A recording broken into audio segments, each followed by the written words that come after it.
not the originator of stagnation. Ukiona you are limited, you are not the originator of limitation. Ukiona you are suffering from a particular thing, you are not the originator.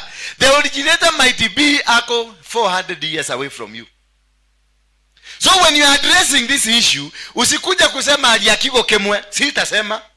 Kwa sababu nataka tujue hii shida yako imetoka wapi.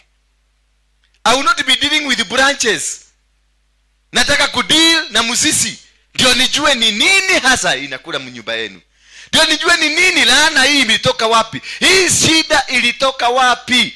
Hii shida ni nani alileta? Why are you limited? Why are you stagnated? Why are you suffering? Why are you facing this kind of challenges that you are facing? Bwana Yesu asifiwe sana. Unakuta mama aliolewa na umasikini, amezaa watoto na umasikini, amekufa na umasikini, kila kitu ni umasikini. And nothing is changing. Kwa tata ni umasikini, kwa kina anko ni umasikini, kwa kina kuka ni umasikini, and nothing is changing. That is the spirit of stagnation iko. Na hii kutokana na wewe. Sasa wacha kungangana na pastor niombe neno moja tu, nataka neno moja. Hapana. Kuja tukae chini. Biblia inasema kuja tusemesane. Kuja tufanye nini? Kuja tusemesane, tuchimbue, tujue what is the problem.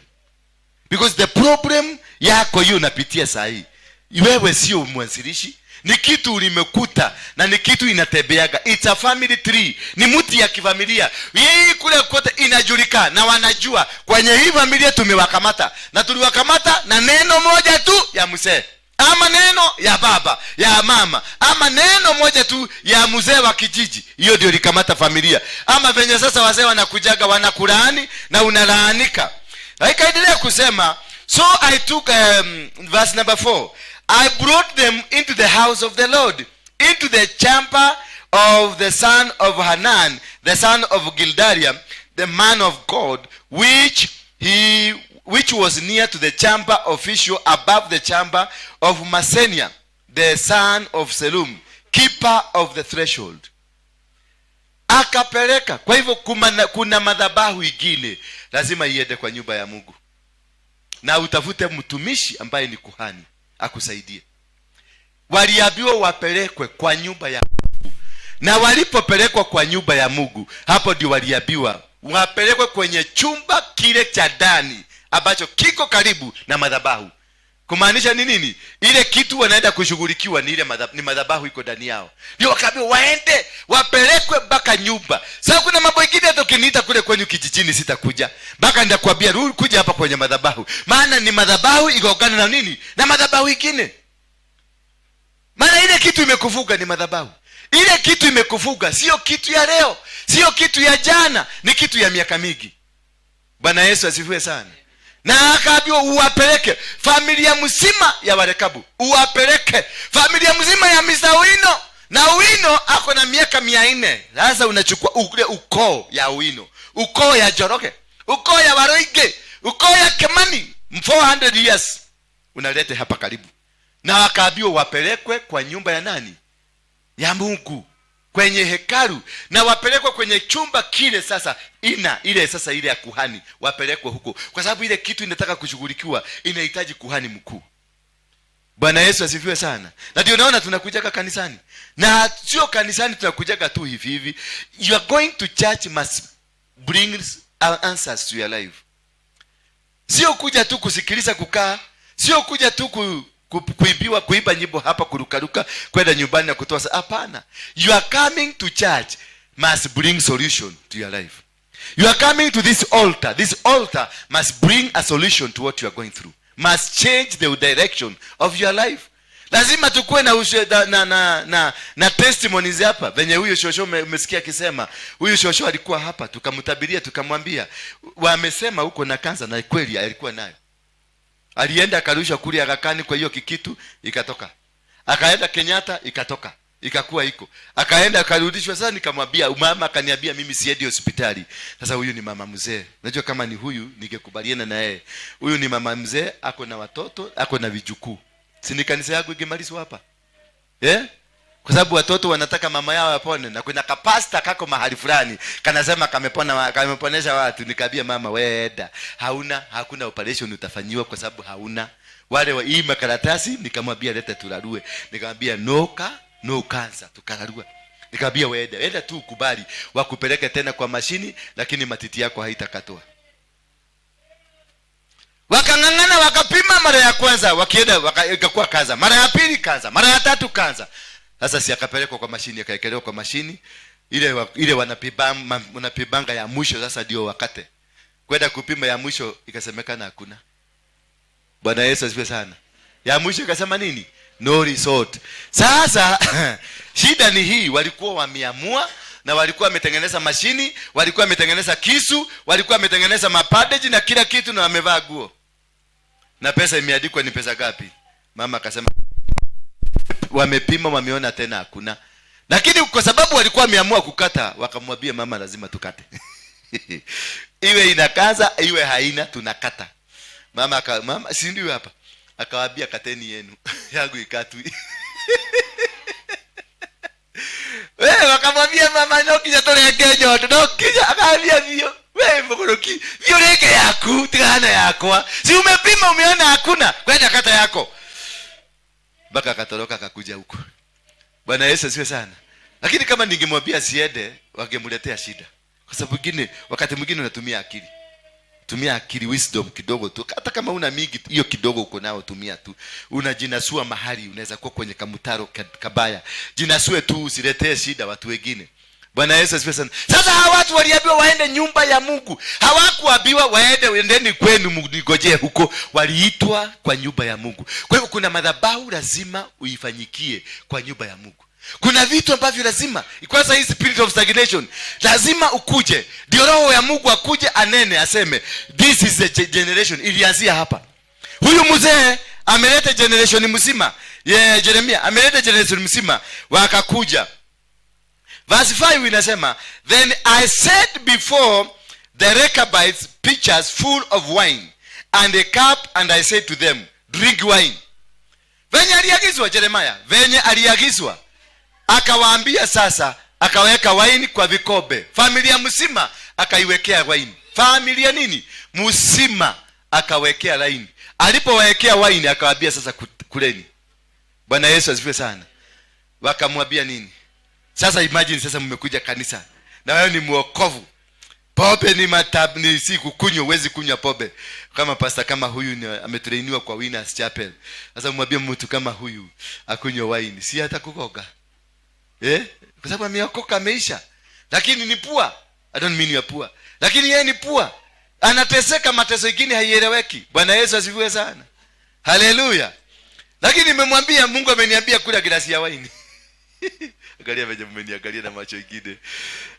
Leo pastor unataka kutuela tuele tunywe wine. Mimi hata nikiambiwa nikwambie ukule mchanga, nitakwambia kula mchanga. Kama ndio itakuvugua, utakula tu. Bwana Yesu asifiwe sana. Acha kuniangalia vibaya. Sasa mchanga imepimwa, imewekwa dawa, nitakula aje? So wakasema namna gani? Then I set before the Rechabites pitchers of wine, full of wine, and the cups, and I said to them, drink wine. Huyu ni mtumishi. Huyu ni nani? Ni mtumishi wa Mungu, anaitwa Jeremiah. Ameambia watu hawa kunyweni wine. Lakini sikiliza hawa watu venye watamwambia. Hawa watu hawatataka, kwa sababu ni wale wa Kristo warokole. Wale wameokoka, waliokoka 1900 ama walikuta manyanya, walikuwa. Verse 6. But they answered, we will drink no wine, for Jonadab. Sasa ametokelezea. Yule aliongea. Mungu alikuwa anaongea na mambo ya Rechabite. Sasa yule aliongea maneno, wamemlete.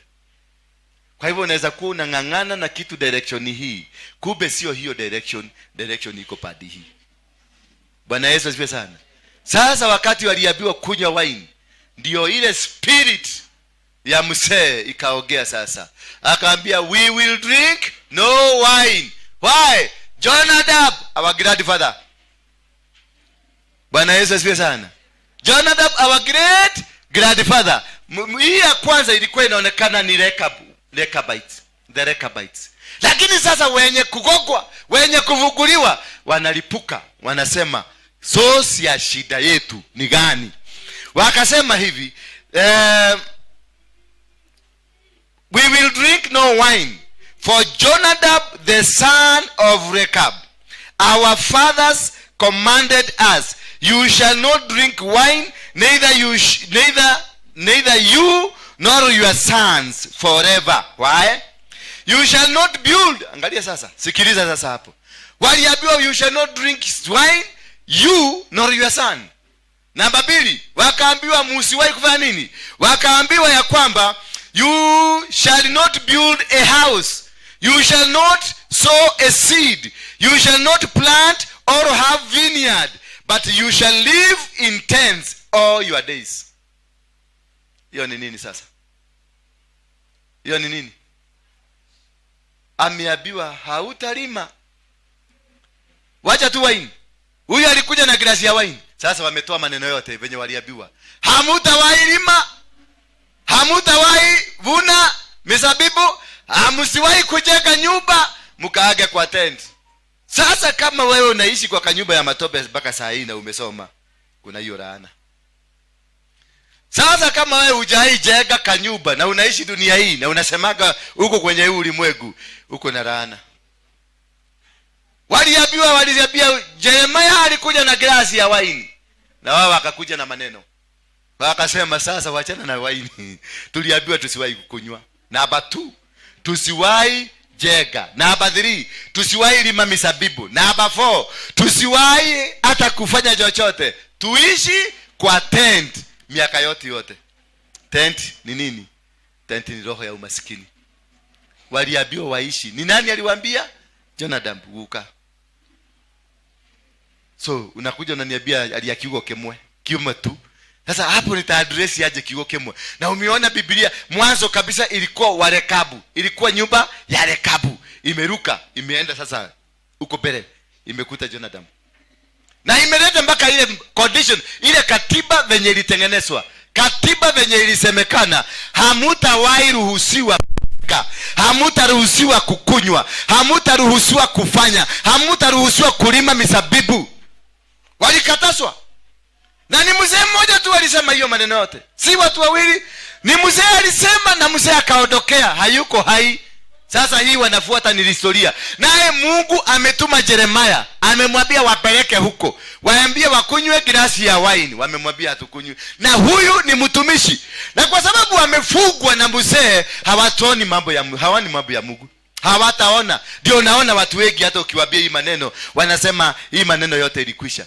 Wanasema huyu mtu hahubiri maneno vizuri, hahubiri hivi, kwa sababu wewe umefugwa. Uliambiwa ukae hapo mpaka maisha yako yote ishe.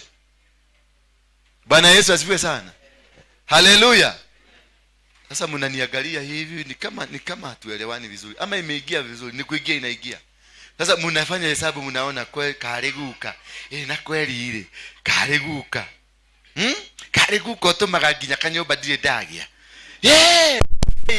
Ni shosho, ni great grandfather. Ile vituko yote mliniona Kenya hii na Mugeke ni vituko ya msemo mmoja alikuwa anaitwa General Waruinge, ambaye ni guka, ni baba ya guka, ambaye mimi nimetajwa, I'm named after him. Bwana Yesu asifiwe sana.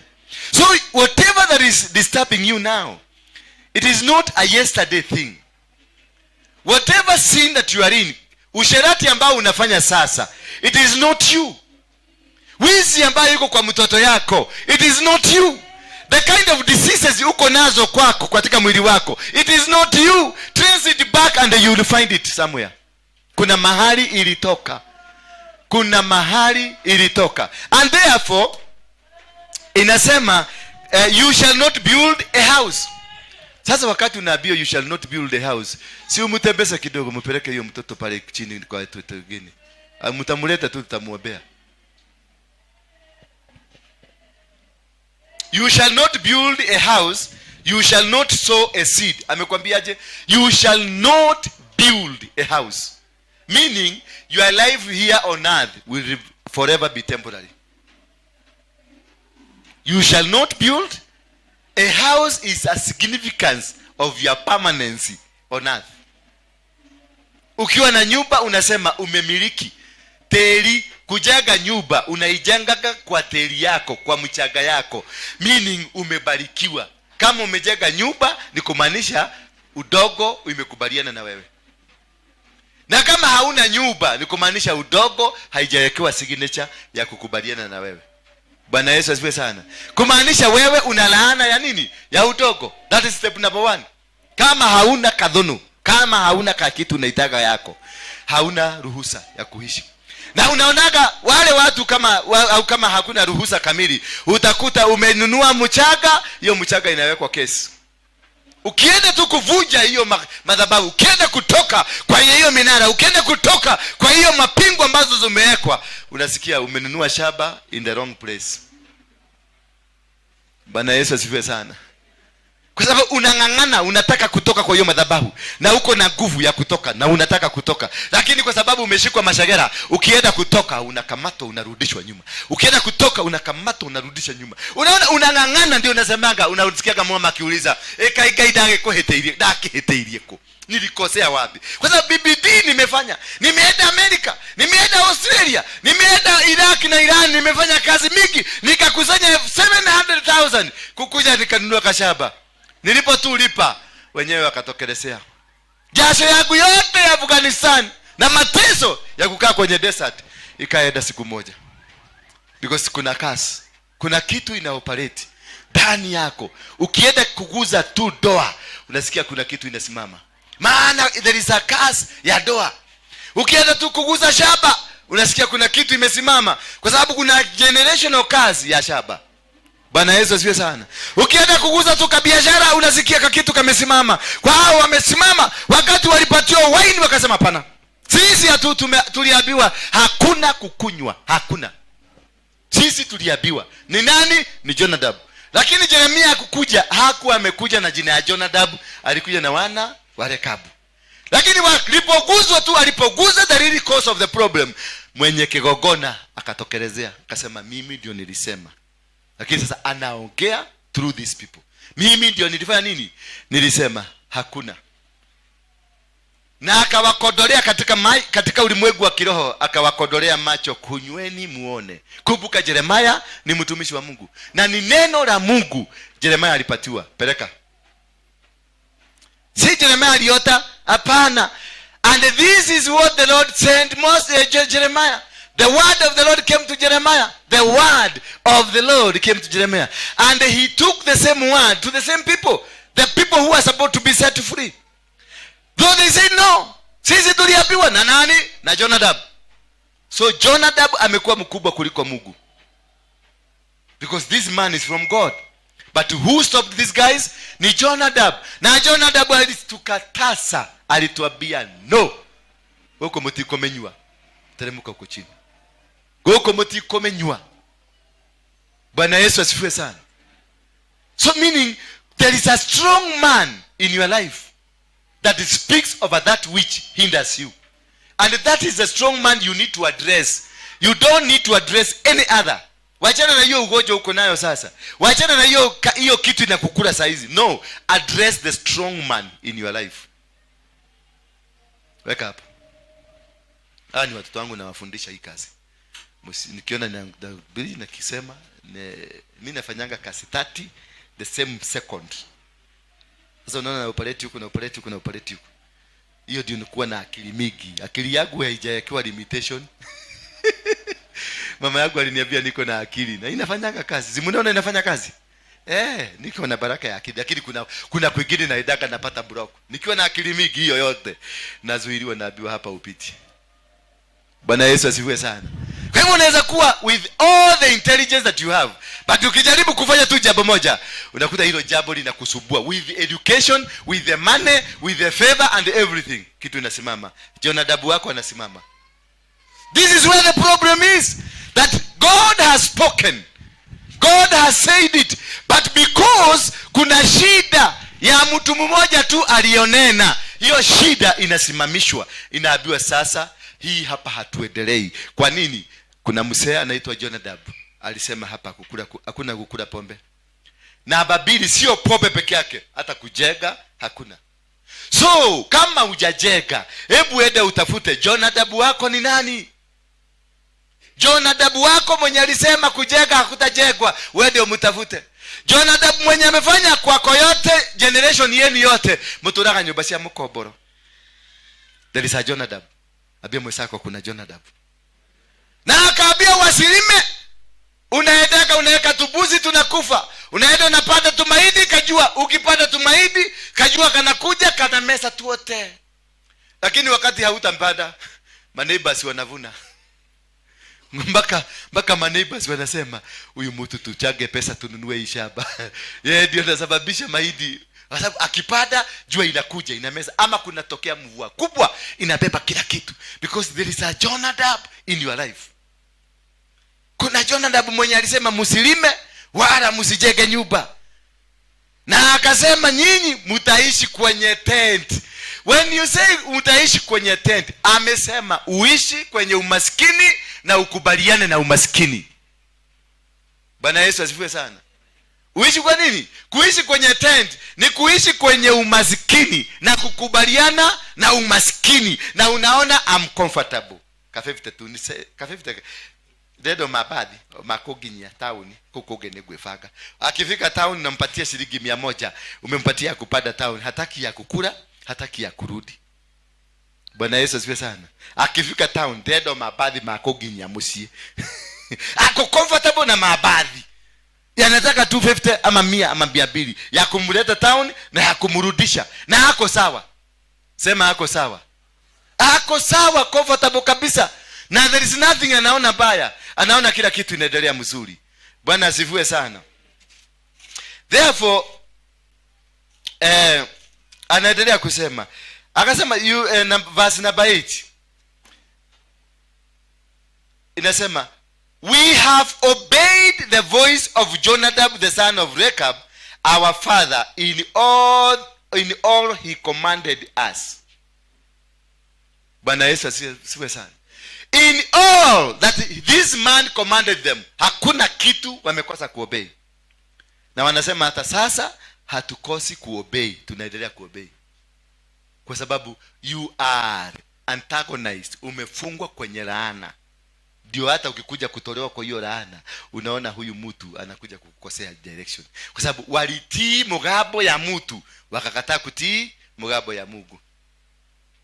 Bwana Yesu asifiwe sana. Na akasema sisi we have obeyed and we will continue to obey. It doesn't matter whether you are saved, whether you are pastor, whether you are apostle, whatever you think you are, it is not a problem. Yes, we are okay with you. Hatuna shida na pastor ubiri. Nikisema pokea gari, mnasema amen. Pokea shamba, mnasema amen. Pokea nini? Lakini simeshindwa kukuambia Jonadab wako kwa maisha yako. Alisema usikuwe na shamba. Alisema usijenge nyumba. Alisema usilime. Alisema usikuwe na anything in your life. Bwana Yesu asifiwe sana. And that is now the key. The key is not whatever you are seeing now, because what you are seeing ni branches, ni mahuti. They are branches, na leaves. You need to address to know where is the source of the problem. Who is my Jonadab? Ni nani huyu alisema maneno kwa maisha yangu? Why am I suffering? Why am I facing the challenge I'm facing today? Nimefungua kanisa haijasimama.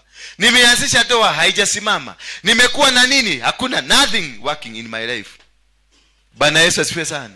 Ile kazi kubwa nafanyanga, nikiingia kwa hoka kuuza mare, unakuta I'm comfortable na inafanya kazi. Mareve na deve mare. Ukizunguka mtaani unauza 300 na unasema mudhe nyedetie. Dina mwana matatu mudhe. Mudhe nyako mwega mno 300. Kesho tena nakuja mare na kila kitu umebeba hivi, unaenda kama mtu ametoka kwa mwezi, unatembea hivi mare. Kuna siku nilikuwa nauza viatu hii ya watoto hii dogo. Naona hii nilikuwa nachukua hapa Gekoba nikiwa zamani. Sasa nilikuwa natoka kwa, nilikuwa naishi na huko Mweki. Nikiwa Mweki sasa nilianza safari. Nimeuza, nimevuka hapa gini hapa na gini hapa. Kupata sasa Nairobi napadia Mweki. Nakuja Jiro, nakuja hivyo nikiuza ni mwana.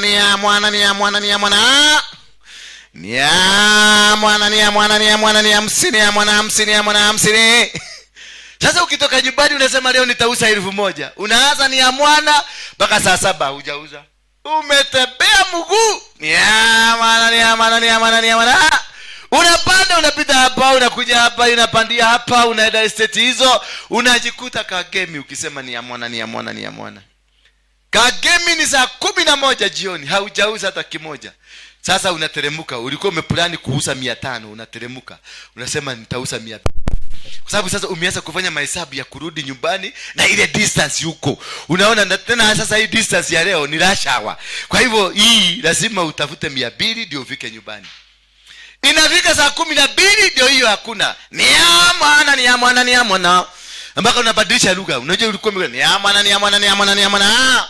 Sasa ukifika saa 12 sasa unabadilisha, unaanza kuiba kaibo. Ni ya mwana ni 20. Tate babu ni ya mwana. Uone kama watasikia wimbo wanunue.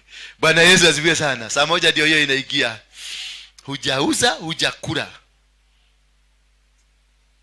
Saa 2 usiku unajaribu kupiga mapicha.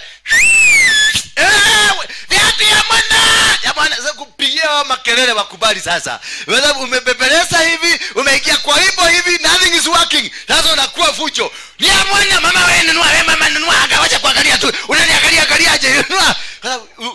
You are acting under frustration. Uko ndani ya frustration kabisa. Kwa sababu unaenda nyumbani na mweki uko Kagemi na uko ndani. Huko kutetao Geshagi. Sasa utoke, imagine kule umekuja miguu na hauna pesa na uko na njaa na kule unaenda na landlord anakugojea. Siku nilikuwa nalipa nyumba shilingi 300, lakini kuna wakati ilifugwa karibu mara 4. Mpaka landlord akang'oa mlango. Landlord kwa sababu ya ngapi? Ya 300. Akang'oa mlango. Until I was able to address. Nikajua Jonadab wako ni nani. Bwana Yesu asifiwe sana. Mpaka wakati niliujaribu na nikatafuta, nikapenya mpaka nikaangalia, nikajua this is my Jonadab. Na alikuwa kwa familia yetu. Hakuwa nje. Kumbe mchawi ambaye ameniroga alikuwa wa familia yetu. Bwana Yesu asifiwe sana.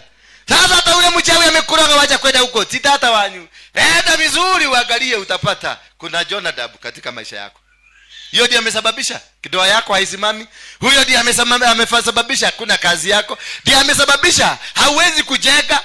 Maana alisema msijenge. Akasema na kama alisema msijenge, alikwambia don't own piece of land. It is a command. Na ndio wanasema and we have obeyed. So it was an order. You must address those things. The order and the word spoken. Na alafu kujua ni nani. Who is your Jonadab in your family? Who is this that spoke against our marriages? Who is this that spoke against kuendelea kwetu, our success? Who is this spoke against my ministry? Who is this spoke against my business? There is somebody who spoke against. Your Jonadab is still there. You need to address that. Na wakaendelea kumwambia, akamwambia hapa verse 9. Verse 8. We have obeyed the voice of Jonadab the son of Rechab our father in all that he commanded us. In all. Kama unakuta ukoje shida, hata hizo zingine hujui, you have obeyed. And it is not at ni kitu imekukuta by mistake, is by obeying. You have subscribed yourself to it. Hiyo shida uko nayo, you subscribed. Hiyo ukosefu ya maisha, you've money, uko na pesa, wewe ni tajiri, uko na kila kitu, you subscribed. Lakini huwezi kununua kanyumba, huwezi kuoni teli. Pesa ikikuja inakutumanga kwa baa. Bwana Yesu asifiwe sana. Pesa ikifika tu hivi kwa baa straight kwa unaenda kukula pombe. Na unakula za hiyo mpaka unatafutanga tusichana, kingine kana kupepeta hapa, kingine kana kupepeta hapa, kingine ndio hako kana sugua miguu vizuri, kingine yani unakaa kama mfalme. Ikiisha wakati ile siku inaisha, ndio unaanza kulia hizi. Unapiga ndio saa hiyo immediately pesa imeisha, ndio ile jamaa ulikuwa umemwambia kutafutia jaba, ndio kasimu kanaingia. Hapa Jonadab anamwambia sasa pigia mtu yako simu. Anapiga, "Wewe mwanene, kamugunda karia wanjirite gucareria ri nikaronekire na karaturone ni kega na ke handu kega ke faraini na mwene uri urendia ri arendia ni thina ona ndarenda mbeca nyingi arenda 300,000 haki na hiyo 300 ndio ulikuwa nayo hiyo 300 kwa sababu Jonadab alikuwa amesema Jonadab anakupeleka kwa bar unaimeza yote kisha na harau yule akuonyeshe ile ingekuwa yako maana ulikuwa Mungu alikuwa amekufugua lakini ukaobei Jonadab sababu wakati ulikuwa na pesa si ni Mungu alikuwa amekubali lakini wewe mwenyewe ukakubalisha Jonadab akakuja you obeyed Jonadab Mungu akakupigia simu kupitia kwa wale watu kama ngoda kamepatikana na ni 300 na hiyo 300 exactly ndio alikuwa na hiyo pesa. Umejiona hapo? Umejiona hapo? Hata mimi nimejiona hapa kuna mahali nilikuwa guy anaenda gari ile hau.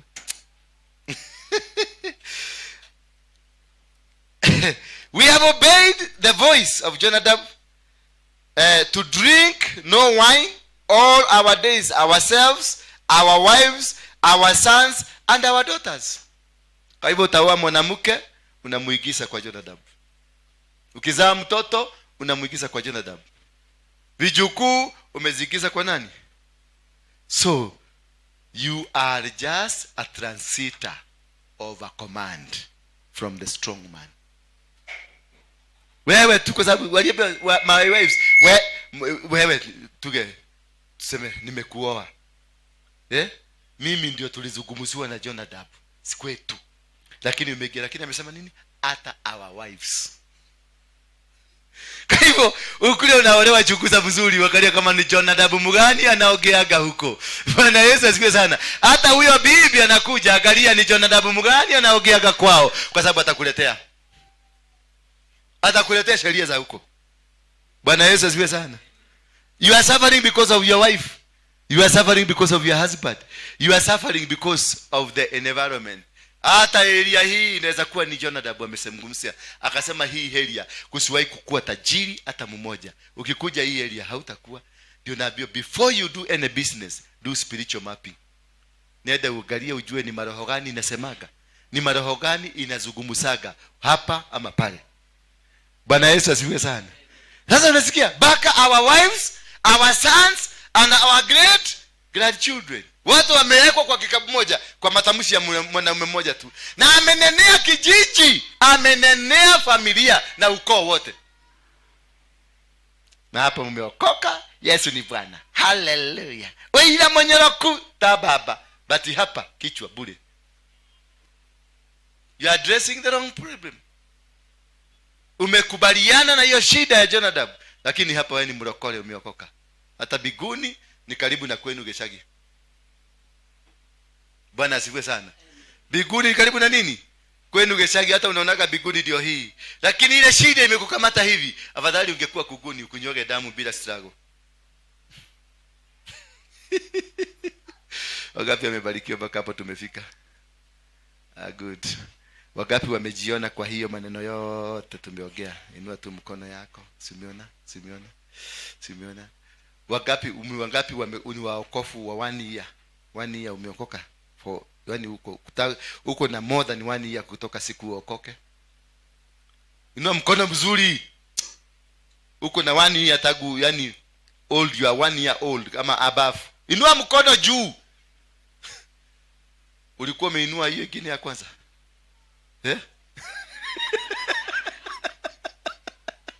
Ulikuwa umeinua hiyo ingine ya kwanza? Na wewe ni mwokovu na unatoaga ushuhuda. Lakini sasa umejikuta kwa Jonadab. Na Jonadab waliobey, wakasema tutafuata Musa, tutafuata Mungu. Unaweza kuwa kanisani lakini unafuata shetani. Unaweza kuwa pastor lakini unafuataga shetani. Unaweza kuwa mwinjilisti lakini wewe unafuataga, unahubiri maneno mzuri ya Mungu, lakini kwako ile imekukamata ni shetani. Mko naye huko anakuambia mali sana na watu, ukuje padii hapa nyuma ya hema tuongee. Bwana Yesu asifiwe sana. So the challenges and the problem we are facing, they are not ordinary. They have a spirit that is operating in them. They have a very stronghold. Kuna stronghold behind your challenges. There is a stronghold behind your tribulations ambazo unazipitia. There is a stronghold behind your marriage. There is a stronghold behind your ministry, your business. Hata utoke hapa uende Iraq, uende Iran, uende Afghanistan, uende UK, uende German, Switzerland. Kule Switzerland, unajua hakuna nchi tajiri kuliko Switzerland. Hakuna. Lakini bado kuna maskini wanalala kwa barabara. There is no country in this world that is richer than Switzerland. Hata pesa yetu ya Kenya hii ya kina Uhuru wanaibaga na wale wengine wanapelekaga huko kuficha huko. Umefikiria aje? Unatoroka? Enda nyonyesha. Tunakuelewa tu. Bwana Yesu asifiwe sana. So it's very important for you. Do not address the leaves. Do not address the branches. Wachana tigana na madhago, no tigana na mahuti. Address the roots. Bwana asifiwe sana. Bwana asifiwe sana. Tufikishe verse ya gapi? Tumefikisha ya 9. Tusome ya 8 ndio tuingie ya 9. Ndio uielewe vizuri. We have obeyed the voice of Jonadab, the son of Rechab, our father, in all that he commanded us, to drink no wine in all our days, ourselves, our wives, our sons, and our daughters, and not build houses to dwell in. Sasa hiyo ni akili gani? Hiyo ni akili gani? And not build a house to dwell in.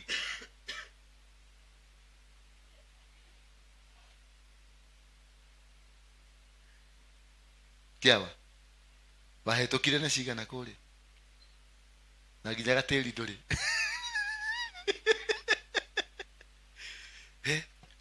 Kuna siku nilikuwa natembea na milioni 6 kwa dashboard ya gari ile kamulago hivi 6 ya kukula, si ya kununua property, ya kukula. Na niko na jeshi kubwa ya tunaingia kwa hoteli Intercontinental, tunabadilisha economy ya hapo. Na nilikuwa narudi kwa nyumba ya kukoboa.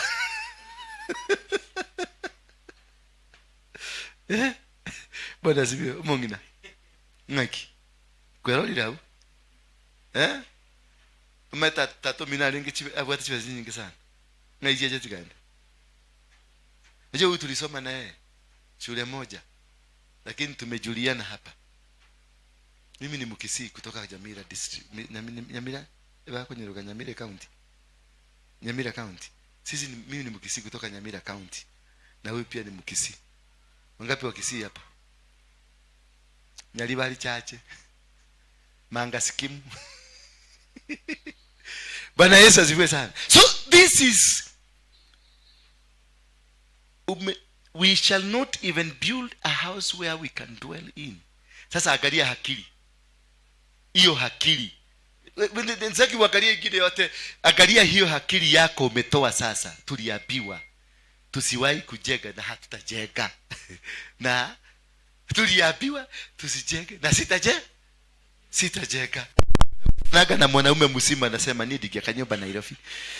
Nairobi wetu nyomogoda. Na Nairobi kumejaa watu wako na mashamba. Lakini wao wanasema nidi kanyumba Nairobi. Nairobi ile. Kwa imekorayo watu nyonyo mbesa. Na sasa hiyo nasikia kuna mtu ana neighbor yako ile nyumba unakoboa hata anajetelea mudo yalikie nyumba. Nigetha ngopere ukutenda guthama guku ndo jikarage guku. Huyo ni arakire nyumba njega. Lakini yeye hajanyaganywa, lakini wewe unajua ukijenga utanyaganywa. Ni Jonadab. You are obeying the order. Ya nani? Ya Jonadab. That is why you cannot build a house. That is why you cannot do anything that is in this one. In verse 9 inasema, and not build houses to dwell in. We have no vineyard or fields or seeds. We have no. I'm a confess. The power of confession. We have no. Hatuna. Saizi hatuna hivyo natuangalia hatuna, lakini hatufanyi hivyo natuambia. Hatuna hata kitu ya kukula, lakini hiyo maneno natuambia ya mguyo yako. We are not following that. Tunasikiliza mse. Na mutabako ni dhina. Yule mwenye ameenda bali sana amejenga nyumba ya marefe, ya mabati ya marefe. Na yule amejenga mzuri sana ni ile nyumba ya matope, amepaka mavi ya ng'ombe vizuri, imekuwa mzuri. Huyo sasa ndio hako sawa. Hako ndani ya mudhaiga yake. Haleluya. Bwana Yesu asifiwe sana. Na natumai tutaendelea kubarikiwa. In verse number 11, number 10 tumalizie. But we have lived in tents and have obeyed and done all the Jonadab our father commanded us. We have obeyed and done. Could you be operating in a spirit of obeying a human being who amekufanya uteseke hivyo? Could the cancer ambayo iko kwenu ni Jonadab? Could the diseases that you mumekuwa, pesa yenu yote inaishiaka kwa magonjwa, could it be a Jonadab ambaye anatawala maisha yenu? Just ask yourself. So before you think or before you open your mouth, understand the geographical understanding ya kwenu, the scientific understanding ya kwenu, the historical background, and the what? And the mathematical background.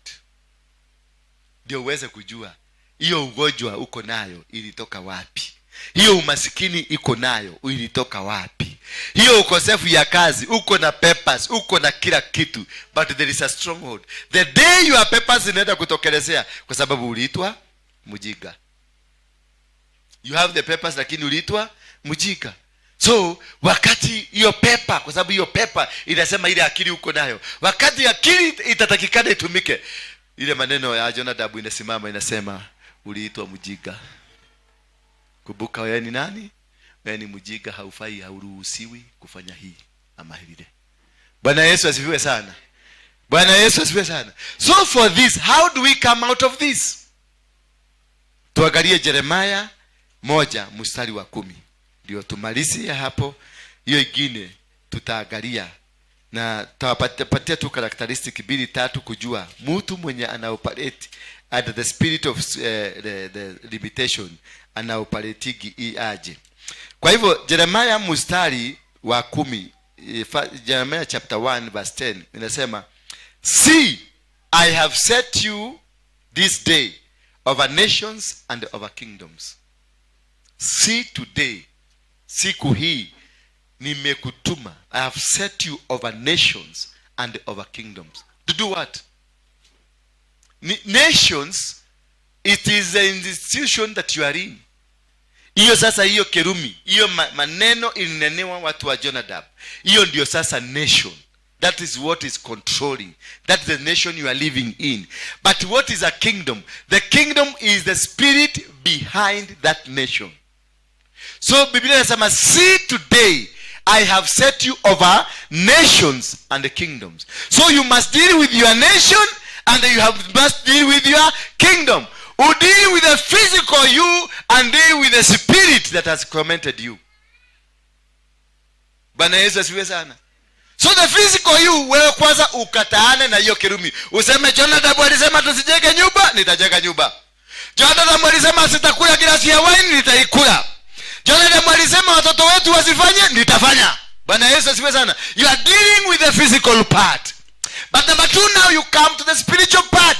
You cut and delink yourself from your kerumi in the spiritual realm. Ndio kwa maana waliambiwa wapelekwe kwa nyumba ya nani?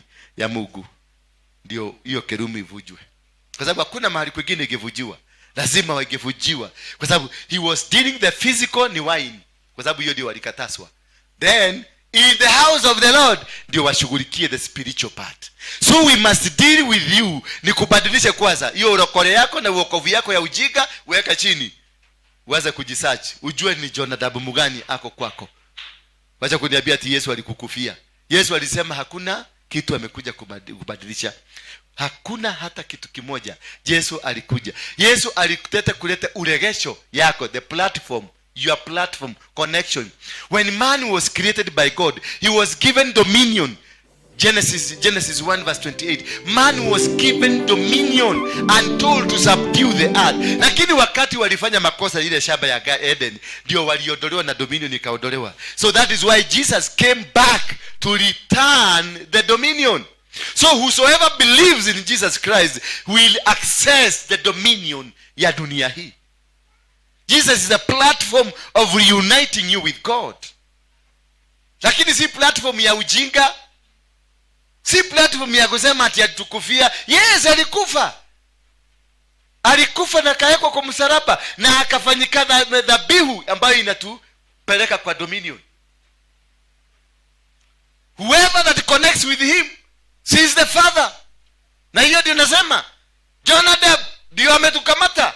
Whoever that disconnects you with Jonadab, huyo ndio anakuja kusema maneno inakuwa sawa. Bwana Yesu asifiwe.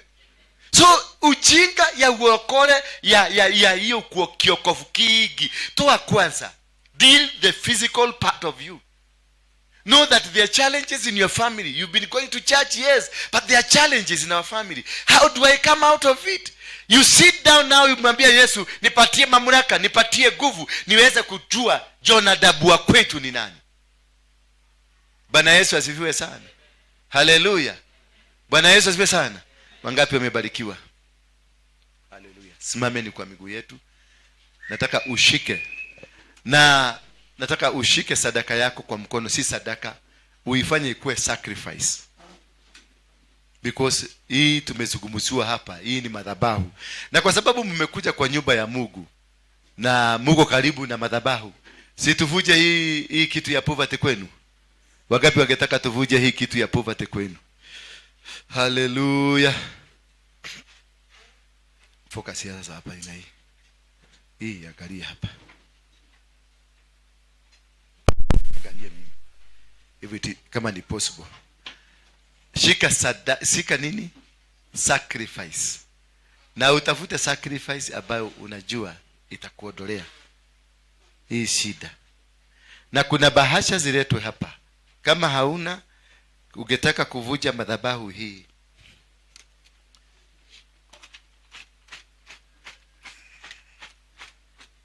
wale ikiwa ikara wata tole la konya nora. Na huyo mzee ni wale walikuwa na kufuka jicho moja, anagonga kanyoni kakiwa kwa hewa, toa kanaaguka chini. Wewe nilikwambia ni asha kwa hii nyumba, ulishidwa. Jonadab alisemaje?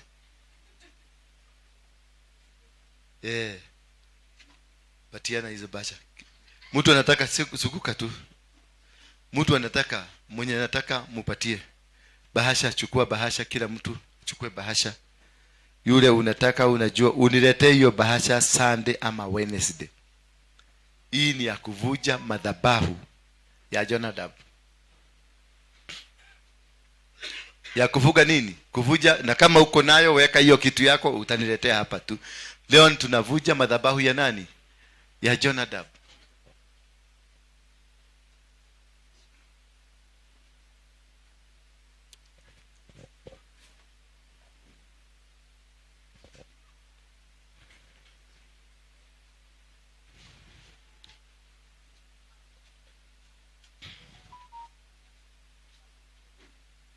Wale ambao wanatutazama, kuna namba hapo 247247 ndio pay bill. Alafu account number ni 239555. Unaweza kutuma dhabihu yako ya kuvunja madhabahu. Mzee, chukua hii pesa yako, ishika kwa mkono yako. Anakuanga na sarakasi. Najua alikuwa kama mganga wa miti, ni mganga. Kutoa uganga ndani yake ni vita. Hi mami. How are you? Are you thumbed? Umesomea kazi gani? Nani yako na certificate ya college hapa? Certificate ya college. Umesomea kazi gani? Food and beverage. Nani mwingine yako na certificate? Umesomea nini? Front office. Na wewe? Animal production. Nani mwingine? DP? Ni nini hiyo sasa? Communication and technology. Sasa ni communication gani? IT ni nini? Technology ni nini?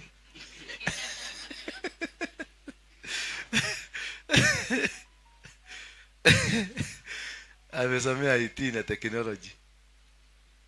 Kila mtu amepata bahasha.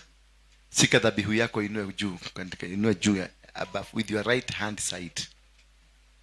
nataka kuongea na Jonadab. Sema nataka kuongea na Jonadab sasa.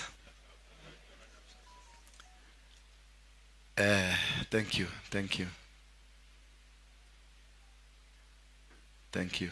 Inua vizuri.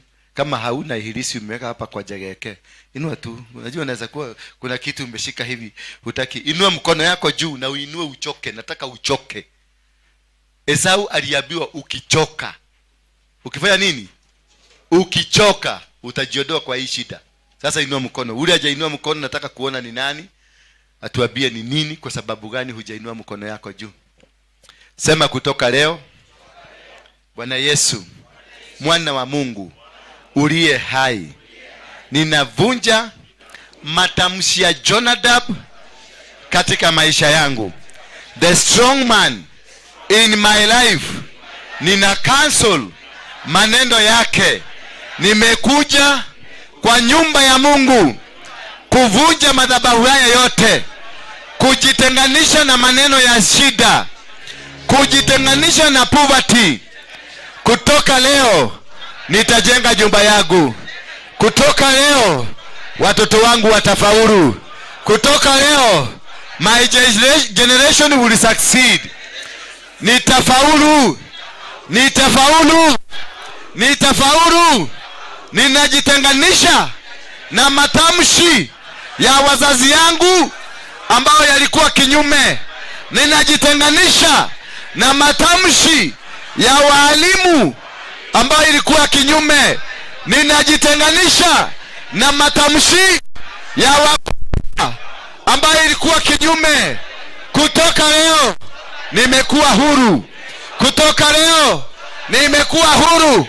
Nimefunguliwa, najifungua, najinasua in the name of Jesus. Open your lips sasa, useme ujibariki. Ambia Bwana Yesu, mwambie Mungu akiwa mbinguni, sasa niko huru. Itisha sasa mashamba yako. You are free now. Jonadab ameondolewa. You are free now. You are free. Itisha shamba, itisha nyumba, itisha education, itisha anything ambayo ulikuwa unataka. Itisha. Confess now. Confess I'm a landlord. Confess I'm an owner of business. Confess I'm an owner of ministry. Confess now. Confess. Sema mimi ni tajiri. I am a landlord. Nitalima mizabibu.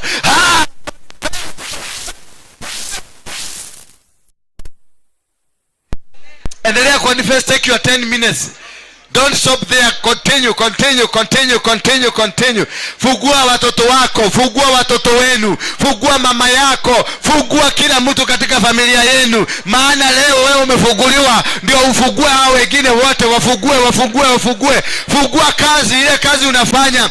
Fungua hata ile kazi umeajiriwa. Kule umeajiriwa, wafungue wote. Fungua wazazi wako mahali popote wako. Wafungue ile shida wanapitia. Baba amekupatia kibali sasa. You have the kibali. Uko na kibali ya kuwafungua.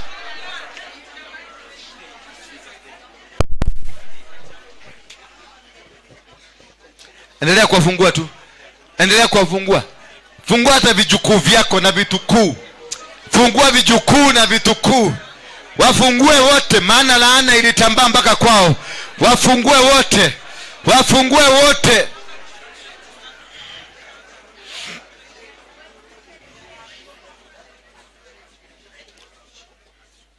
Sasa fungua eneo la Mudhurwa. Sasa tuko kwenye Mudhurwa. Fungua Mudhurwa, manyumba mazuri jengo, manyumba ya gorofa. Umasikini iondoke Mudhurwa. Kusipatikane machokora Mudhurwa. Kusipatikane umasikini, magonjwa, mateso, mauaji yote yasipatikane katika Mudhurwa. Watu waachiliwe huru. Umaskini iondoke katika jina la Yesu Kristo. Umaskini iondolewe in the mighty name of Jesus Christ. Oh yes. Sasa inua mikono yako juu. Nataka unene neno moja kuhusu huduma hii ya hapa. Ifugue iende international.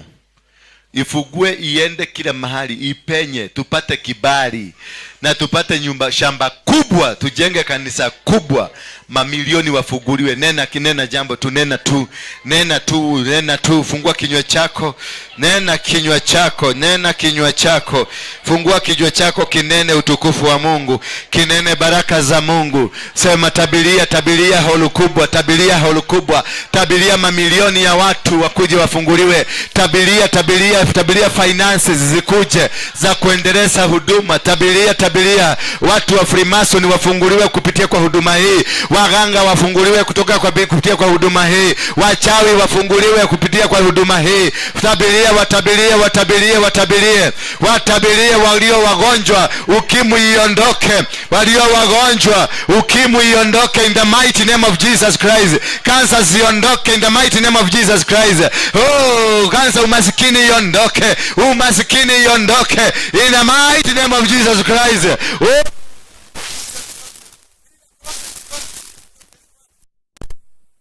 Kenya ifunguliwe sasa. Nena kuhusu Kenya. Nena kuhusu Kenya. Nena.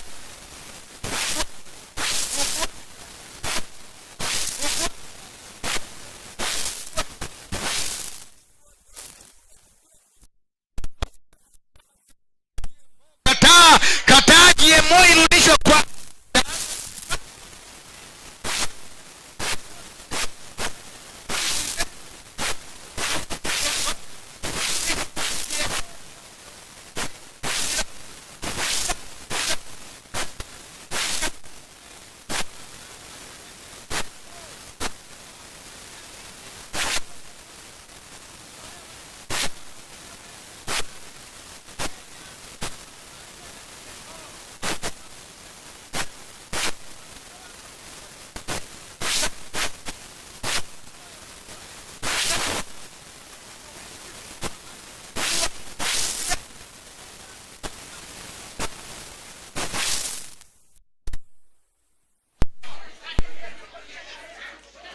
In Jesus' name we pray.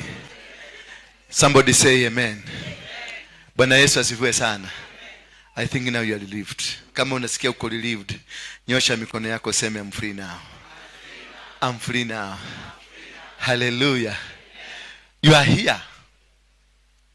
You are here kwa sababu that one is an indication ya kile kitu nitakitaja sasa. Uko hapa na Yesu hayuko ndani yako vizuri. Bado wewe ni mkora wa kanisa na ungetaka kurudi kwa Yesu. Inua mkono wako juu. Ungetaka tu nasema I want to come back home to Jesus. Inua tu mkono wako juu. Inua tu na usiogope. This has come because of you. You want to come to Jesus. Kevo. I want to lift up your hand kabisa. Lift up your hand kabisa. Because this is connected to Jonadab. Kama haujui. Inua mkono wako, inua kabisa. Tuko wengi, sio mmoja. We are so many. We are so many ambao wanataka kuokoka. Sasa wewe hivyo umeinua, usiweke mkono yako juu. Inua tu hivyo, umesarenda, ukuje hapa mbele. Kuja tu hapa mbele. Hivyo tu umeinua, kuja mpaka hapa, upande hapa kwa madhabahu. Sasa niwapatie wine kwa madhabahu. Hapa kwa madhabahu. Venye nani? Yeremia aliwapatia. Na akaambiwa watu ni kuja tu. Usiweke mkono chini, surrender to Jesus. Surrender to Jesus. Surrender to Jesus. Come tu, kujeni tu. God loves you. God loves you. Wapigie makofi wanapokuja. Wapigie. Sasa hawa ndio wamesema and we obeyed. And we did what? We obeyed the word of Jonadab. That is why we cannot go hapa mbele. Lakini wale ambao wameona wametaka kudisobey, wanataka kuobey the word of God, kuja hapa mbele tu. God is faithful. God is faithful. Just come forward. Wapigieni makofi watu wa kuobey maneno ya Jonadab. Endelea kuobey, endeleeni kuobey. Mami kuja haraka unake. We mami abotike guka. Ikaraha uikarite. Nigugwita badaya nimegukugwira.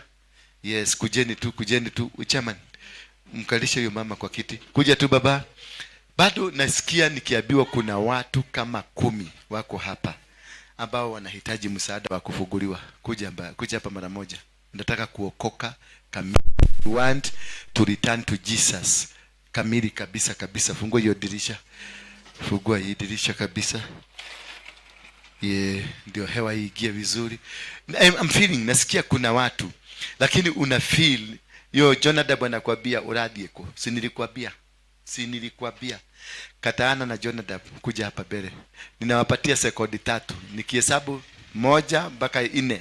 Nikivuga hiyo chapter, ujue sasa wewe umeingia kwa hiyo laana kabisa. Sababu ni Mungu amenituma nikufugue. Na kama hautaki kufuguliwa, Jeremiah hakuna kitu alifanya. Aliwaambia walipokataa. Jeremiah alisema nimefanya kazi yangu. Bye. Sema bye. Basi kuja basi. Sema bye kwa Jonadab. Semeni bye kwa Jonadab. Kama umesema bye kwa Jonadab, kuja hapo ufuguliwe.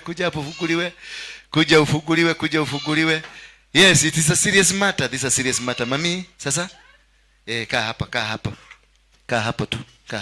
Usikuje hapa watu kwa na kukojea. I'm waiting for you. I know you are many. Mko wengi. Kuna kasichana kadogo hivi, ako na mwili mfupi hivi mdogo hivi, anajaribu kuinua mguu hivi, inashindikana. Mguu yake unasikia ikiwaka moto. Kama uni wewe, kuja hapa mbele. Wewe ni mtu wa Jonadab, kwa Jonadab. Kuja tu.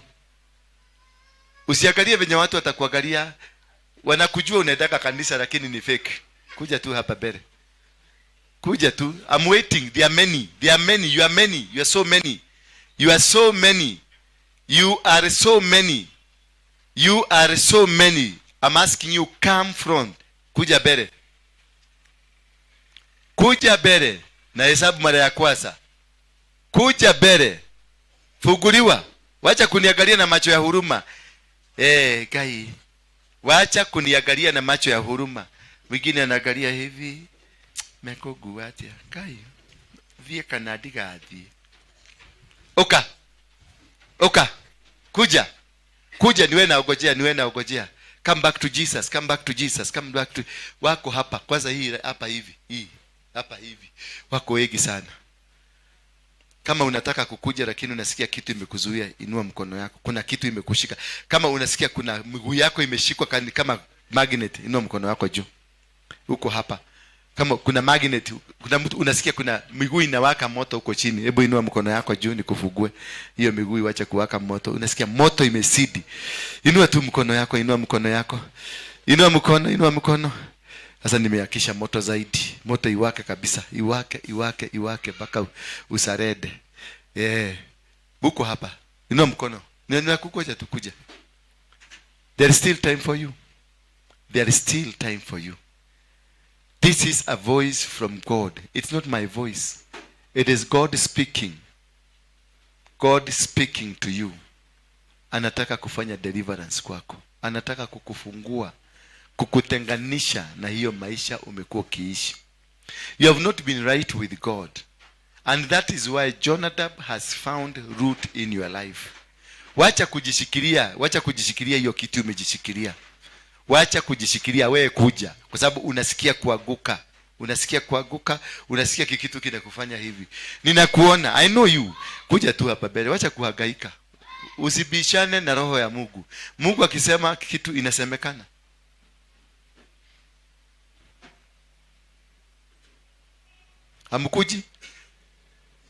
Hamkuji? Mrebo, unataka kukuja? Utaki? Wewe, unataka kukuja? Imekushida kabisa, unajaribu kuinua mguu imekushida. Kuja tu. Kama. Umeona umehangaika sana. Vadii kujeni. Kuna wanaume watatu hapa. Kuna wanaume watatu hapa. Unajaribu hata kujishikilia kiti hata saa hizi una vibrate kama hivi. Unasikia vibrate. Kuja tu. God is listening. God is looking at you. Sio mimi nakuona, Mungu anakuona. Na amekuja leo. It was your day to be saved. It is your day. Just kubaliana na Mungu. Wacha kukubaliana na huyu Jonadab. Kubaliana na Mungu ufuguliwe. This is why this message imefanyika leo. Ikifanyika jana, majuzi, ama kesho kutwa. Lakini because of you, because you are here, that is why the message imekuja. If you found yourself, you are in that message, kuja tu hapa. Bado umeinua pesa yako juu. Ni mzabibu. Unataka kupanda mzabibu? Anapanda mzabibu. Kuja. Kuna wengine, kuna wanaume wawili. Two strong men. You are two strong men. Kuja. Another one, kuja. Kuna mwingine. Na umehangaika roho, wacha sasa ni kudescribe. Saa hii roho yako hebu iguze. Iguze hivi. Inaduda. Ni wewe, naongea kuhusu wewe.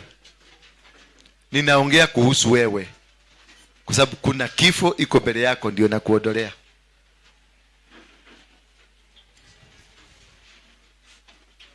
Don't make a mistake. Uende hivyo. Don't make a mistake.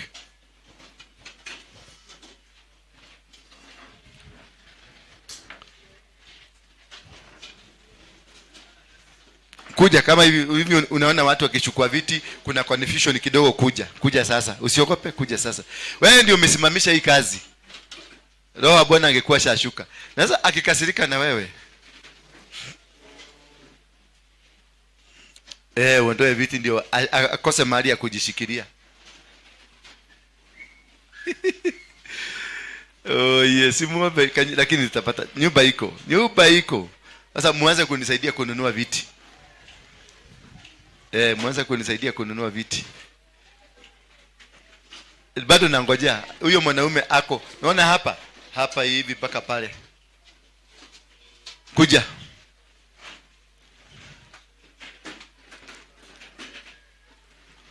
Ninaomba Mungu roho wa Bwana akukamate. Akukamate ukuje ndio tuweze kufugua.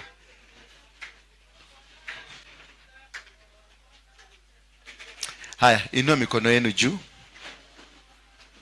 Sema, Bwana Yesu, mwana wa Mungu uliye hai, nimekuja mbele zako kutubu dhambi zangu ambazo nimezitenda kwa makusudio na zile nimetenda bila makusudio.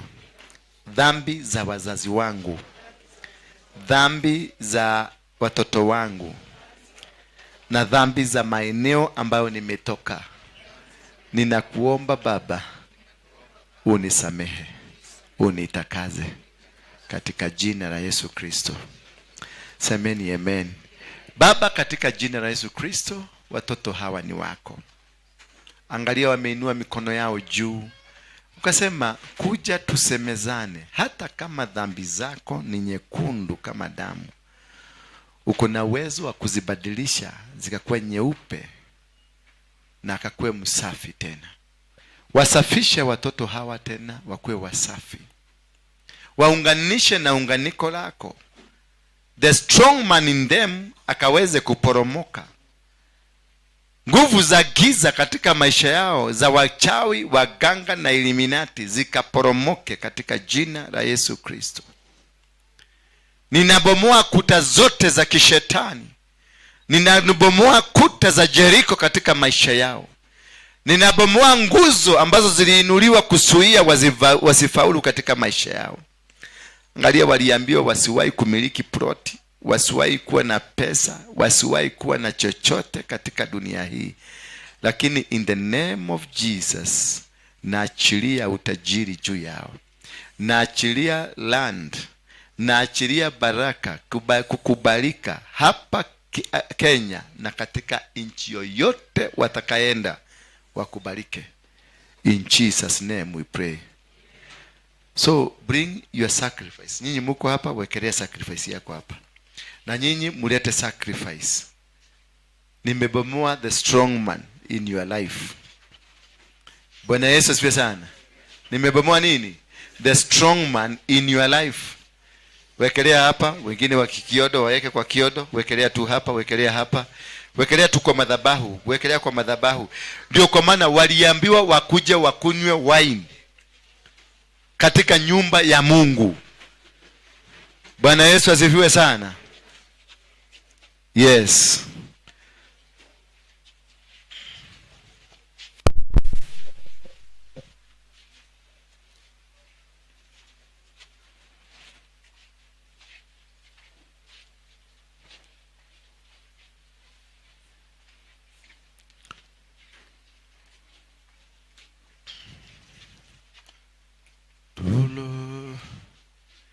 Mami, where Mami?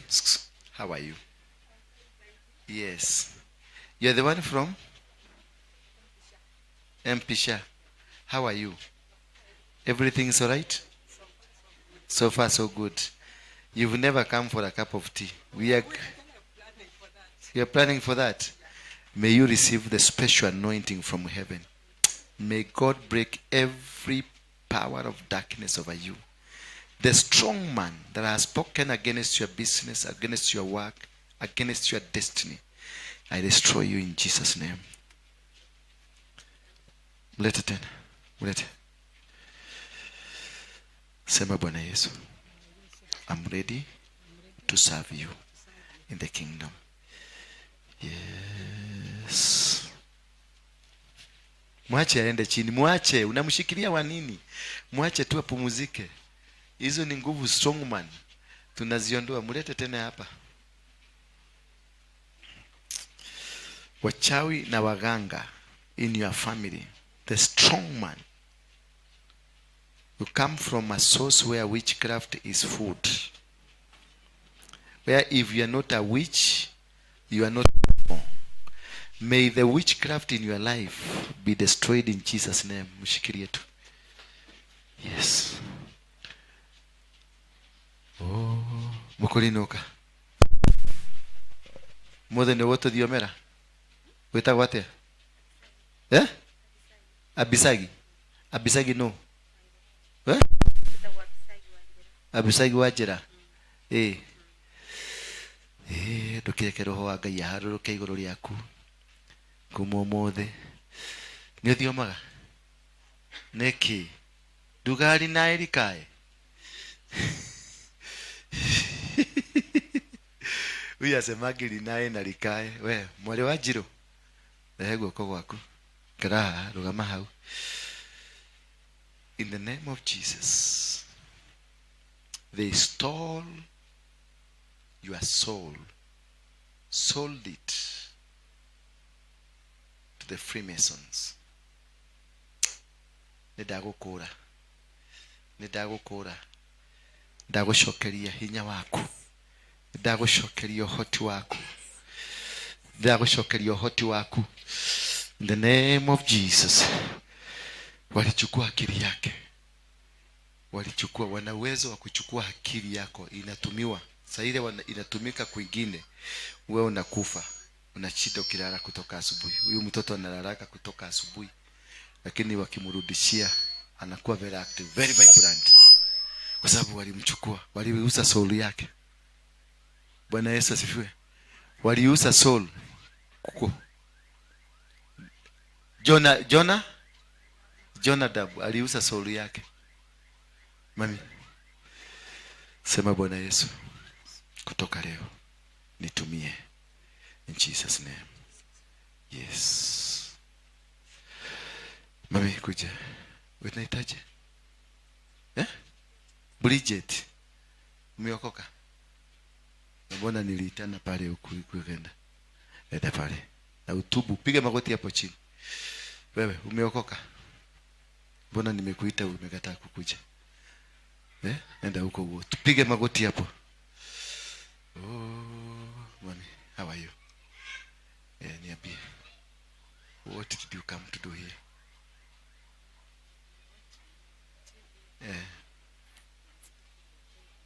Yes. Did you come for a miracle? You want to be a member? You want to be my daughter? Yes. I want to see my son. There is a son. Baba ito. Habari yako? Umeokoka? Umeokoka mwaka gani? Juzi tu uliokokea wapi? Hapi? Hapa. Na mbona sikuonage kanisani? Kila Sunday. Good. Lakini sikuonage. Mami, how are you? What's your name? Purity. Why are you not saved?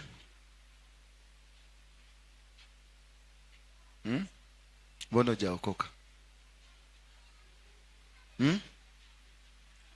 Enda pale. Mami, how are you? What's your name? And why are you not saved?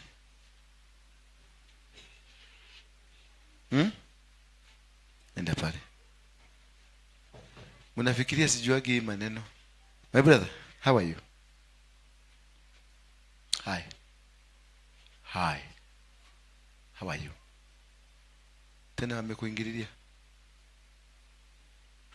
Kokatati, kuja twende. You're my friend. Huyu wanataka kumuuza kwa madhabahu. Wewe nani amekwambia uamke? Dada chapo chini.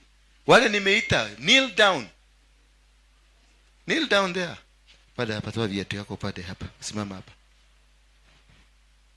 Come here. Simama tu hapa.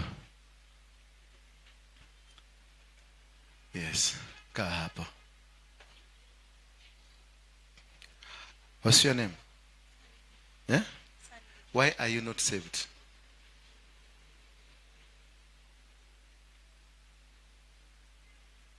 Yeah? Why are you not saved? Enda pale. Young man, what's your name? Yeah? Mbona hujaokoka?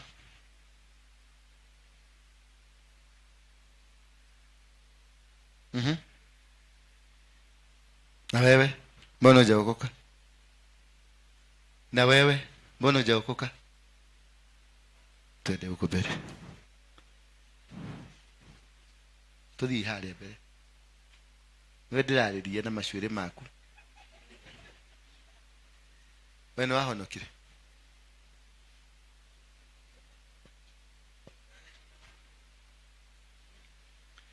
Wana vimeshikwa. They heard the voice of who? Jonadab. Nimeitana. Lakini wamekama na nani? Na Jonadab. So lazima uende uwasaidie watoke. It is not their wish. Huwezi kuwadharau, kuwachukia. Nishianajaga. Bwana Yesu asifiwe sana. Haleluya. Sasa nyinyi kujeni hapa wewe. Kuja hapa. Kuja kaa hapa. Nyinyi ni kaa hapa. Piga magoti hapo chini. Sasa hii venye inajua mnaweza sema asikukubali. Hii sasa ukikanyaga hapa umekamatwa.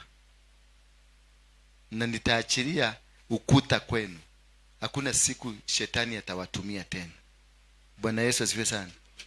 Hakuna siku shetani afanya nini? Hautavuta bangi tena. Sema sitavuta bangi tena. Kwa hivyo unavutaga. Sasa hata ukisema ukweli, tukiangalia hapa, mimi nilikuwa navuta hii kitu. Sasa mimi najua mvutaji na kwa biaka. Unajua kama mvutaji ni huyu. Mvurutwa na mvurutwaji. Semeni Bwana Yesu, nimekuja mbele zako. Unisamehe dhambi zangu.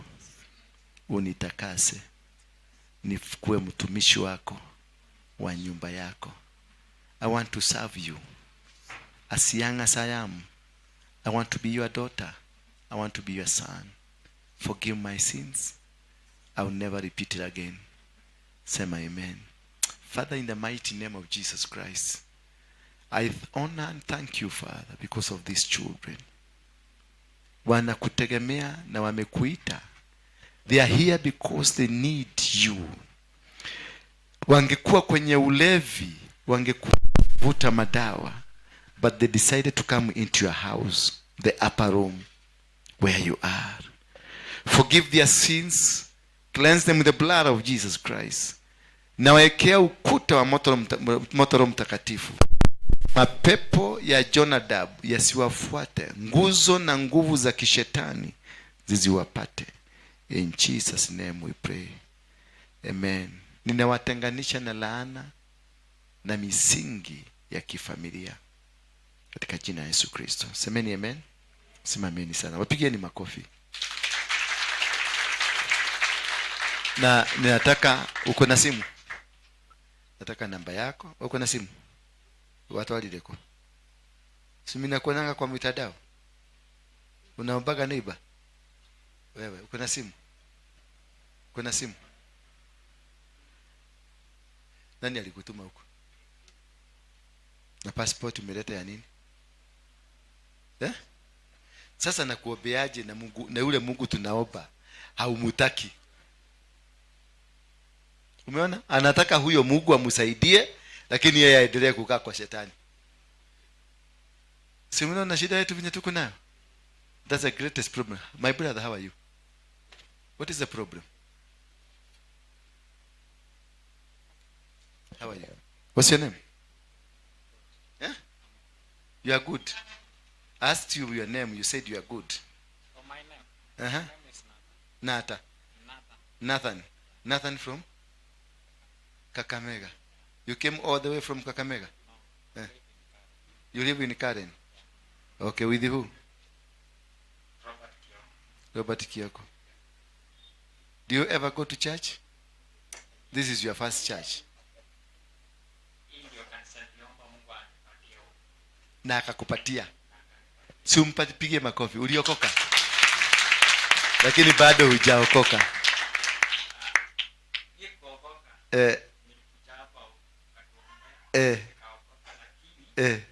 Lakini kuja lakini lakini ukisikia lakini imeingia, there is a problem, a serious one. Father, in the mighty name of Jesus Christ, I disconnect this son from the spirit of Njurinjeke. They took the soul, they want to sacrifice, but this man will never be sacrificed in the altars of Njurinjeke. You are going to live. Hautakufa. Walisema watakupatiana, wametumana manyoka, wametumana ma-accident. It will never happen. Jesus. You are free now. Leta mkono yako.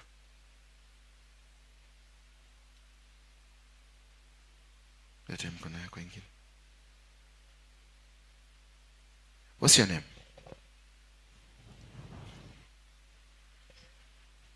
What's your name? My brother, look at me. What's your name?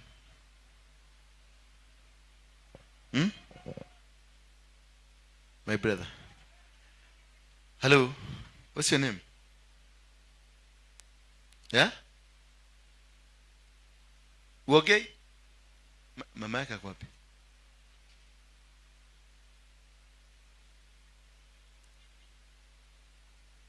Where's the mom? Tena ilianza tena. When? Since the phone call was made. What? What was about the phone call?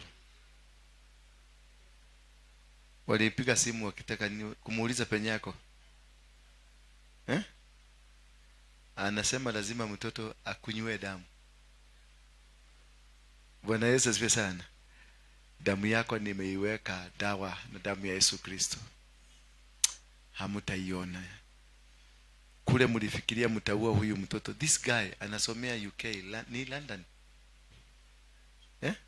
Anasomea Ireland.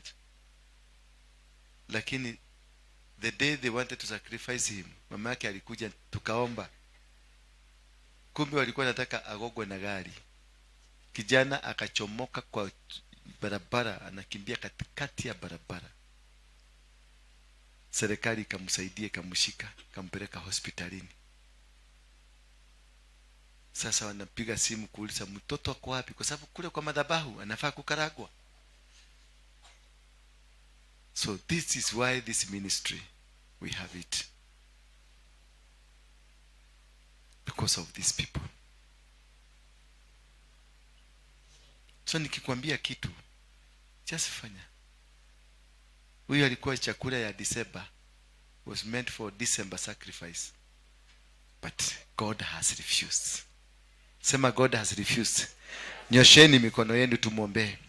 Baba, katika jina la Yesu Kristo, ninakushukuru kwa sababu ya mtoto huyu. Ninavunja madhabahu ya Illuminati na madhabahu ya Freemason ambayo wametoa wakasema watamtoa kama kafara. Hatatolewa kama kafara. He will live to proclaim your word. He will live to proclaim your goodness, God. He will your word all over the world, he will do it in entire world, the entire universe. He will preach and say, indeed, you are his personal savior. In Jesus' name. I am disconnecting you now from them that seek you. I'm disconnecting you from the spirit of death. I'm disconnecting you from the spirit of poverty. I'm disconnecting you from the spirit of Freemason. I'm disconnecting you from the blood of your father who is planning to give you to the devil. I'm disconnecting you from the blood of the people who are witches, the Jurijeke, who have vowed to kill you for a sacrifice. Your uncles and your aunties. I destroy their conversation over your lines, over your soul, over your blood, over your spirit. You're free now. In Jesus' name. Hello? How are you?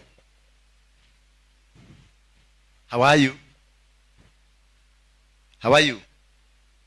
My brother? How are you? Amelegea kidogo. Wacha tunaye, we'll talk to him. Twende tu.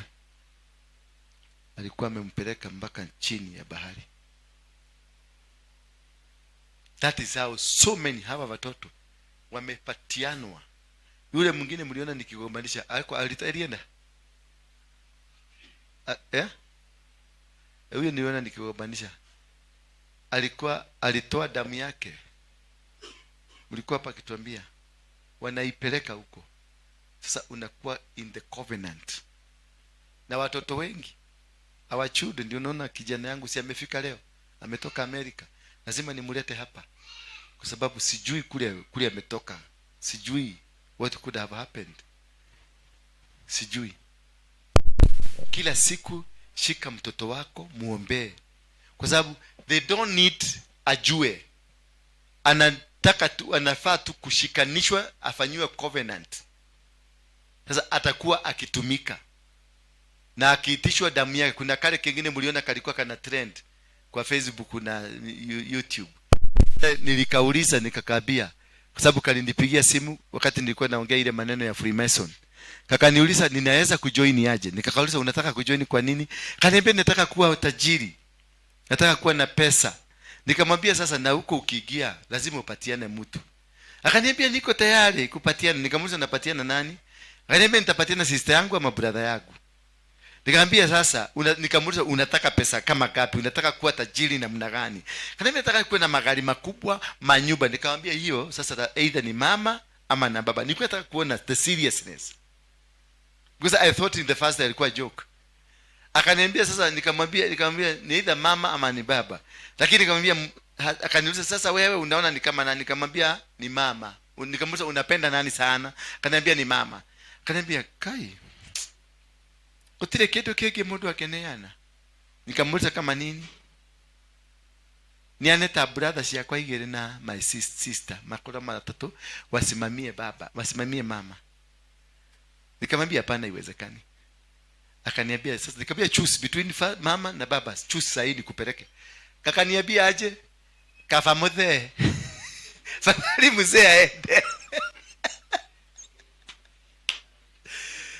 Hiyo kakitu juu kalitrade. Unajua kalifanya wazee wote wakarudi nyumbani. Wale wazee walikuwa madodicare, hawatakaki kuona watoto. Wote walirudi kufanya relationship na watoto kwa sababu waliona watapatianwa.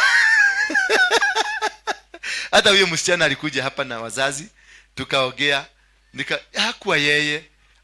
Kuna msichana alikuwa ameajiri kazi. Msichana alikuwa fanya nini? Ameajiri kwa kazi yake. Huyo ndiye alimupatiana na ndio alikuwa anataka yeye mwenyewe akufe. So you can have even a house girl na akupeleke huko. Na hutajua na utakuwa ukiabudu shetani na haujui. Sasa hawa watoto wako hawa tunahitaji kuwapenda zaidi. We need to show them love and bring them closer, ndio uweze kuona what is happening with them.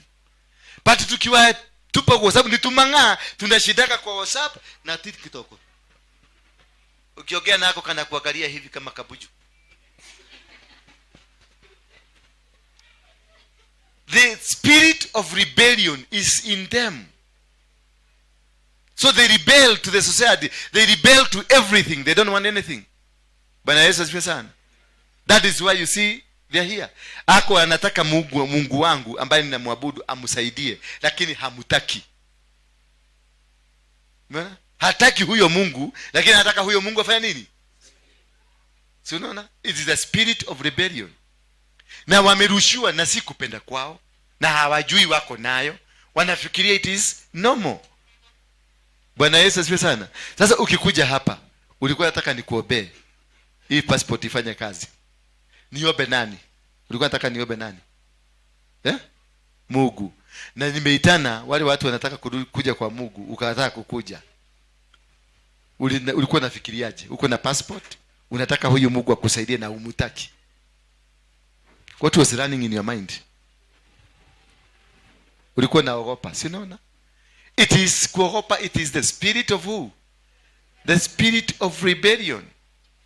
Na ndio inasababisha yeye anaogopa. Ukimuuliza anaogopa nini? Sasa ulikuwa unaogopa nini?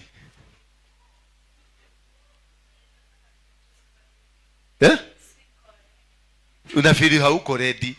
Na sasa hivi uko ready. Sasa unasikiaje? Na wewe sasa unasikiaje? Ulikuwa unaogopa kukuja kwa nini? Ulikuwa unaona hauko ready. Lakini ulikuwa hakuwa ready kumkubali Mungu, lakini alikuwa ready huyo Mungu amfanye nini? Amsaidie. Lakini hakuwa ready yeye mwenyewe kutembea na huyo Mungu, lakini alikuwa ready huyo Mungu amsaidie. You see now the irony of things. You are coming here because you think, ama unaona pastor, ama unaingia kwa pastor kwa sababu anafanya miujiza, unaenda kwa, unataka kutapu muujiza, but where hiyo muujiza imetoka hautaki kujua. Na hapo tumejikuta kwa shetani. Kwa sababu nikaona mnataka miujiza, nitaenda Tanzania ama mahali kwingine ninunue ile pete ile wananunuaga. Nikikuja nasema nyote mnaaguka chini, mnasema hii Roho wa Bwana alitembea. Lakini hutaki kujua hiyo ni ya Bwana ama ni bwana mgani? Bwana Yesu asifiwe sana. Mumebarikiwa. Sema tumebarikiwa. Na mumebarikiwa na nani? Sasa wewe umesema tumebarikiwa. Na mko na nani ndio mmebarikiwa? Sema nimebarikiwa. Sema nimebarikiwa. In Jesus name. In Jesus name. You're good guys. I want your number. I want you to be my friend. Sawa? Nataka ukuwe rafiki yangu. I want you to be my good friend. Umeelewa? Sawa? Nataka tukimaliza hapa ukuje. I want you to be my good friend. I was like you. Nilivuta bagi kama wewe tu. Lakini yangu nilivuta mara mbili nikaona dunia ikienda hivi. Wewe ya kwanza kabisa wakati ulivuta, dunia ilienda. My son ndani alikuwa anavuta. My son hapa. Tunakuja naye chache, anachomoka anapanda hapa juu. Na anavuruta na anakuja hapa na anashika microphone na anatuhubiria. Nikamuuliza what was the reason? Akaniambia nilikuwa nataka kufungua macho ndio nione watu vizuri. So baadaye niliendelea kumwombea. Alikuja hapa wakati walimaliza exam akasema mimi hiyo tabia niliwacha. God is good man now. Very good man. Fungua hiyo dirisha mami. Fungua hiyo dirisha. Acha na mama wanakalia dirisha. Fungua dirisha. Hivyo. Unajua hawataki kusikia baridi, walijigisa baridi, hawataki. Inua mikono yako juu, tushukuru Mungu. Baba, katika jina la Yesu Kristo, asante sana kwa sababu ya watoto wako hawa ambao wamekuja katika kusanyiko hili kwa sababu ya kutafuta uso wako. Wewe ni mponyaji, wewe unasaidia, unabariki, unajua kubadilisha. Hivyo umebadilisha hizi nyoyo kutoka leo. Hawatakuwa the way they used to be because you have delivered them.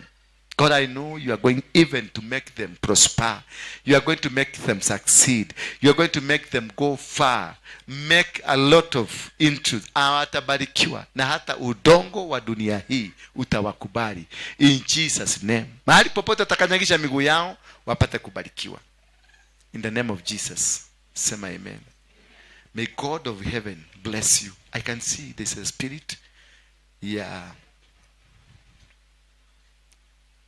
You are a prophetess. lakini moyo ni mgumu sana. Ukiwekwa ratili moja Farao na wewe umeshida Farao,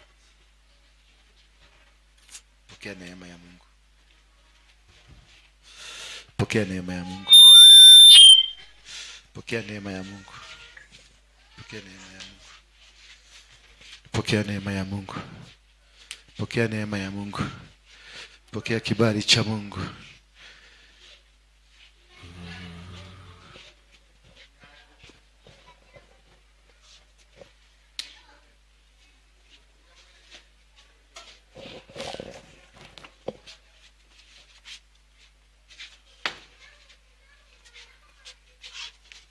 Mungu wa mbinguni akukumbuke. Mungu wa mbinguni akukumbuke. Mungu wa mbinguni akukumbuke. May you deliver in the name of Jesus Christ. May you deliver in the mighty name of Jesus Christ. Your son will be okay. Hawatakunywa damu yake. Umesikia? Na usiogope.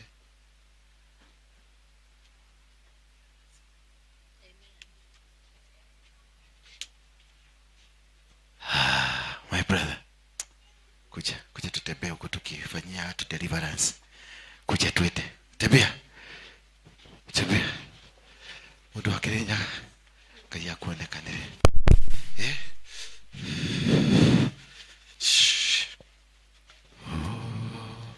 My brother, you will succeed.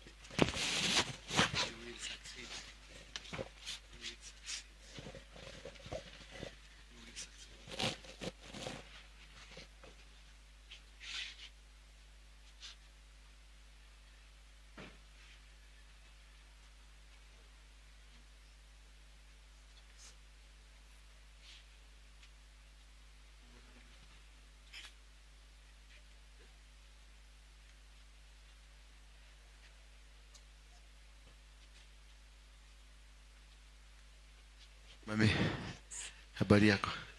Unaendeleaje? Pokea nguvu za Mungu. Yes, God bless you. Mungu akubariki. Mako ni anire kwa mugike pio. Mako ni anire kwa mugike pio. Magikurutire igokona, magikuhe muma. Toka! In the mighty name of Jesus Christ. Out! In the mighty name of Jesus Christ. Yee! In the mighty name of Jesus Christ.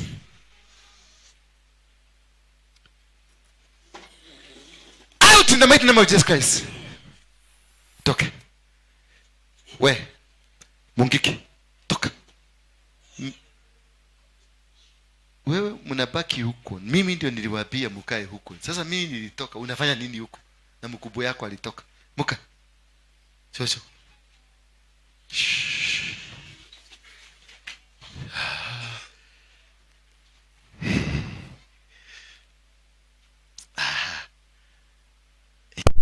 Sio Yesu ni akuonia hivyo. Wewe. Baba.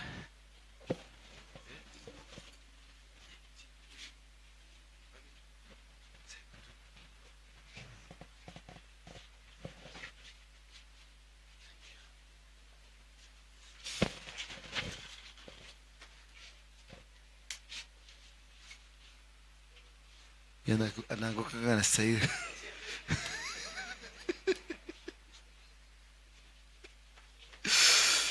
Sio kama stahili. Unamshika wa nini? Are you anasha here? What's the problem with you? Mami.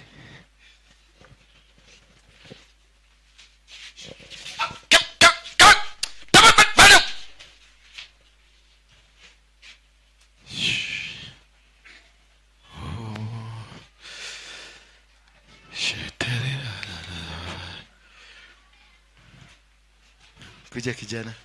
Wewe ni mama?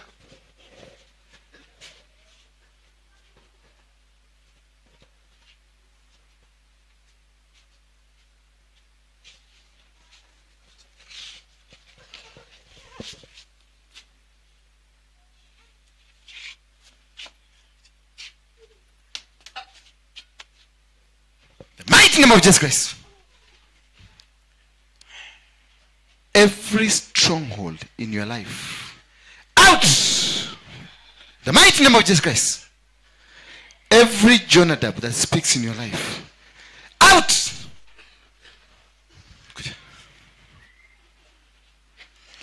Nimekubariki. Hallelujah. Ndio kanida ko nita yake no honokire nikigira tumaine ine nikigwa kwa radio huko. Wazee wote, wazee ambao mko hapa, nataka tukimaliza ibada nataka kukutana na mwanaume yote, sababu nataka kutengeneza kesha ya wazee, si ndio? Tunalala hapa mpaka asubuhi. Baba, katika jina la Yesu Kristo tunakushukuru. Yeah. Yes.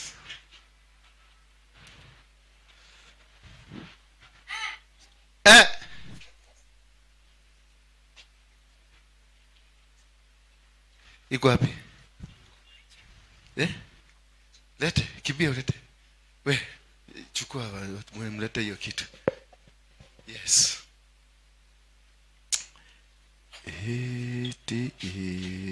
Hebu nitolee hii. Nikuonyeshe maneno. Hii ni kichwa ya nini? Ni kichwa ya nini?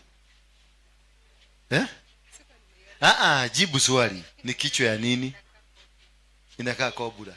Na ameweka kwa matiti yake. Sasa kazi ikimshika, atakuja kusema ati amerogwa. Nani ameroga huyu mama? Ndio huyu mtu atengeneze na yeke kobura hapa. Nia yake ilikuwa nini?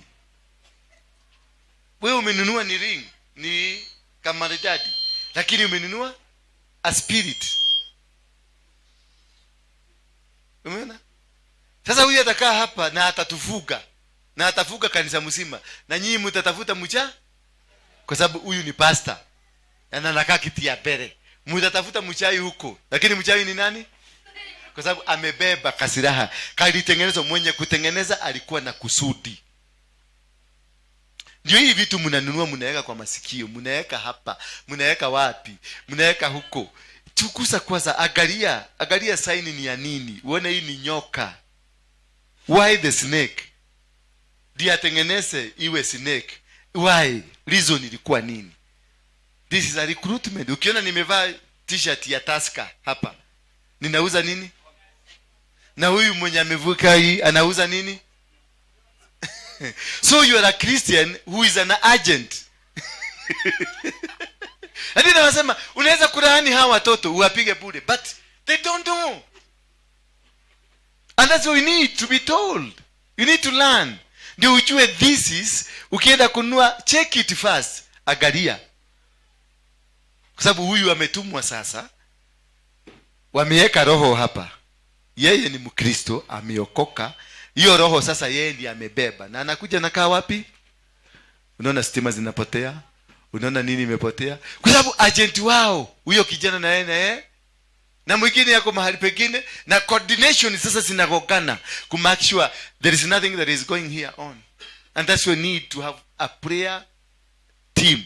Watu ambao ni waombezi, people who can pray. Sio watu wanakujaga kuomba, mnakuja kuomba mnataka Tora the Hadisam. Unaona pastor, kwa sababu mnasikia pastor hana bibi, ndio mnataka kuja omba mambo mengine. Wachana na bibi. Mimi sitaki mwanamke. I don't need. Wakati mtaniletea bibi ya Yesu, nitaoa. Chakuliambia dogiota gotuga totali na mutumia. Koguo kama miatale kuo. Mama yangu wako ni strong yangu, anani backup. Ananisaidia. Hii maneno mengine mnaniletea hapa sitaki. Ukinaita watu wakuje ni intercessors, badala hiyo baba ninamkamata. Hiyo boma ninaikamata. Hiyo wewe Jeroge. Jeroge. How are you? How are you?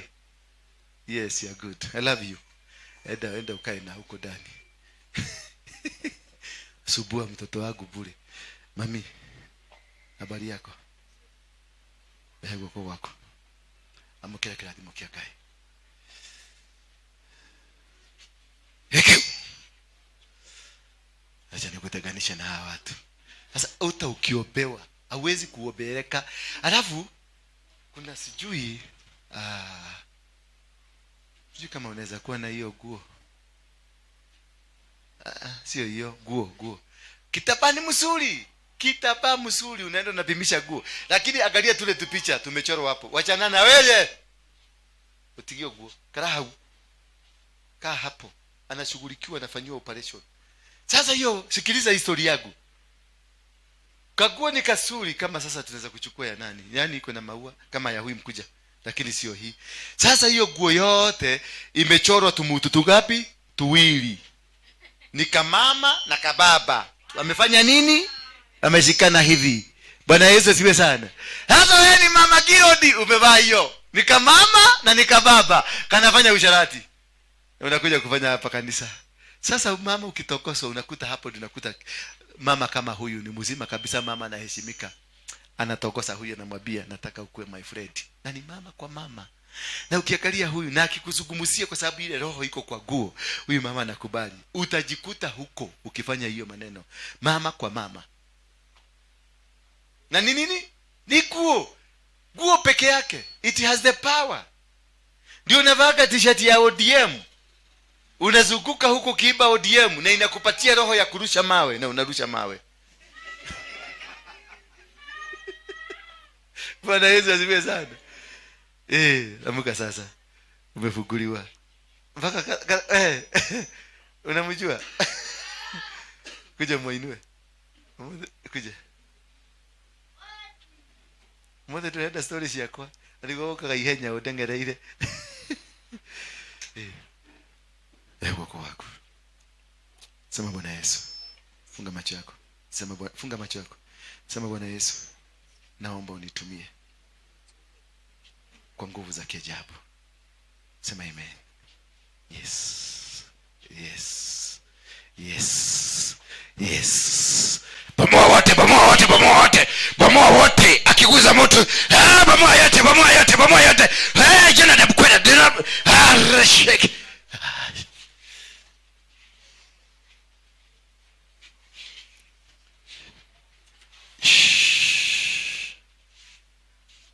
The mighty name of Jesus Christ.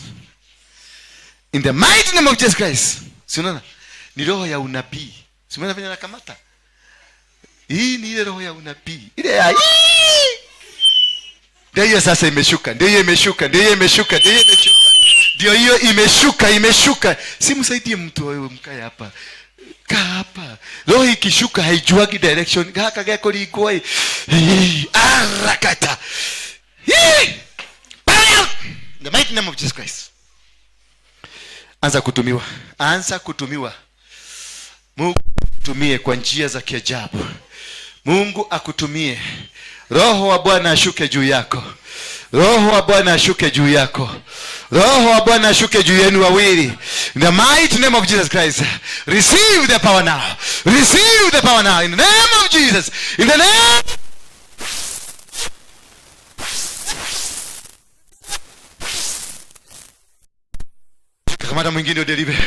Kamata mwingine udelive.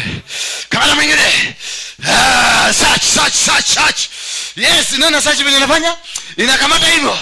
Deliver him in the mighty name of Jesus Christ. In the mighty name of Jesus Christ. Break every bondage. Break every spirit of poverty. Break, shake. Ondoa yote uchawi na uganga, ondoa. Oh, speak healing. In the mighty name of Jesus Christ. Moto hiyo inaanguka. Moto hiyo, nguvu zinashuka kutoka mbinguni. Oh, shit. Yes. Continue the search. Unaona masikino za bikuni zinavuta maerio. Meshika. Lete. Wewe unashikilia nini? Kuna kazi yako hapo? Wewe. Yes. Oh my God. Yes, pokea neno la Mungu sasa. Fungua yeye in the mighty name of Jesus Christ. In the mighty name of Jesus Christ. In the mighty name of Jesus Christ. In the mighty name of Jesus Christ. Oh shit.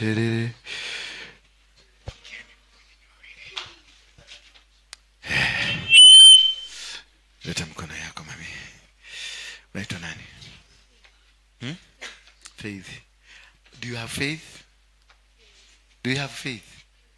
Ndio mkono, funga macho yako kama uko na faith. Funga macho yako kama uko na faith. If you have faith in Jesus Christ. If you have faith in Jesus Christ.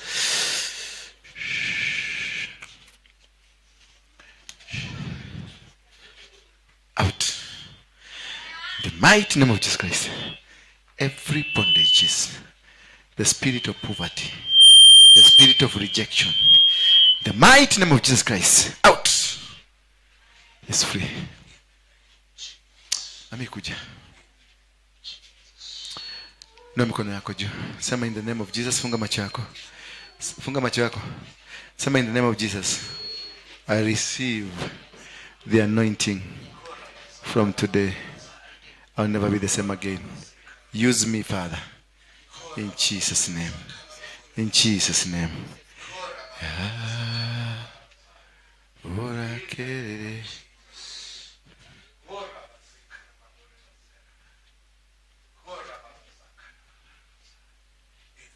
Kuja.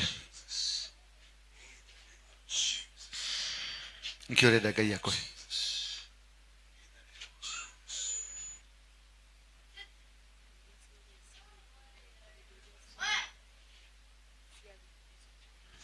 Siaku. Makuyete. Makuyete moni ni wako rakora. Yitana mukomere. Sinyitane shisha.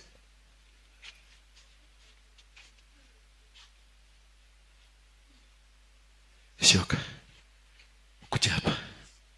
Kuja hapa. Kuja. Kanyaga mguu yangu hapa. Kanyaga kiatu yako hapa. Na hiyo kiatu ni mpya. Ukinyaga usiwake pake. Yes. Bwana amesema anakufungua. Umepata kifunguo cha maisha yako. You're free. Come wewe. Come. Shika mkono hii. It's a fresh anointing. You will serve as a minister. Receive it now.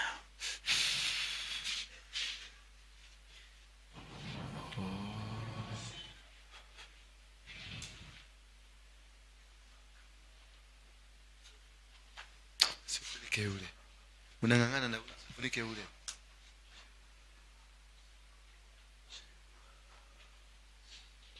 Sifunge hiyo leso yake vizuri.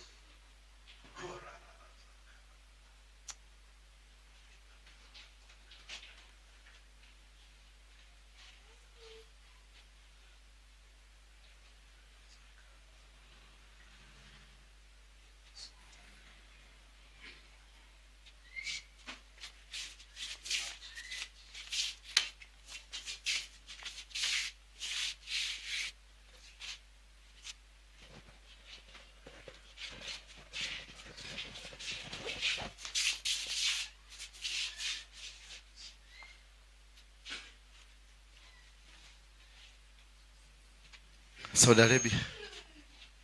Saudi Arabia. Sema here I come. Saudi Arabia. Here I come. Yes.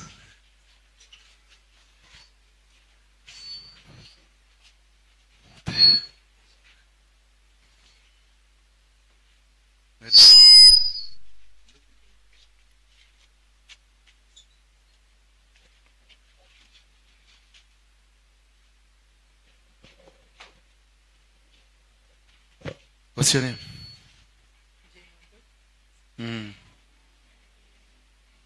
Struggle after struggle. No success. Can you give me 1 million? Microphone hapa. Can you give me 1 million? Yeah? But you don't have now. You see? Huyu ukimwekea value, unaona kama ni pesa ngapi? Eh? Ukimwona hivi, unamwona ni kama nani? A millionaire. Jerry, oya, akali. Huyu ni kama nani sasa? Unaweza kusikia ibu kienda kumkopa 5 million. Unaweza kusikia ibu ukienda kumwambia nataka tu nisaidie na 5 million. Na unajua anakupatia 5 million na haitaharibu budget yake. The budget will be still comfortable. Hebu nipatie 500, 500 only. Nauliza za Kenya. This woman is a blessed woman. But Jonadab in her life has kept tormenting you. Jonadab has always spoken against you.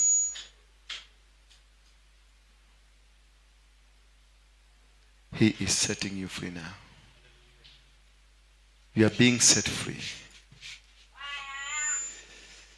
All the way, whatever country you will go, I can see you in Turkey. I see you in Dubai and China. Waliiba vitu zako, but it's coming back. Ni kitu gani uko nao ya Uganda hapa? What do you have now from Uganda? Notes za Uganda nipatie.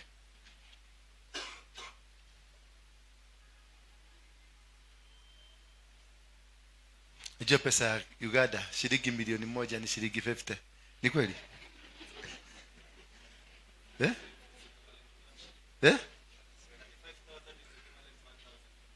35,000. If you have 35,000, you have 1,000 Kenyan money. Deda ohe. Ishanisha tikiti? Wanasia Kenya. Itigeo kija kaya wale? Kai. 1,000 shika. 2,000. 3,000. 4,000.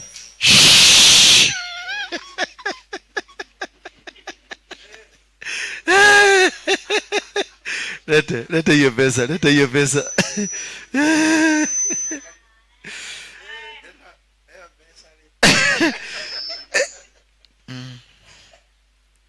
Achilia.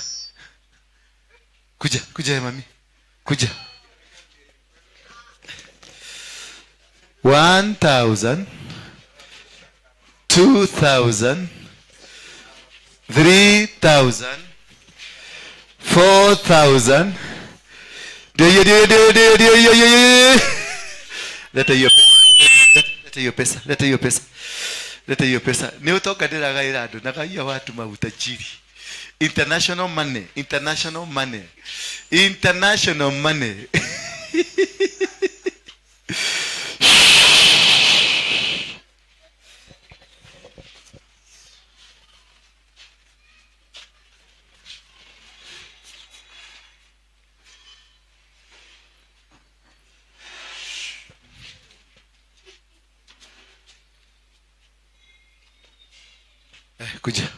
Kuja hapa.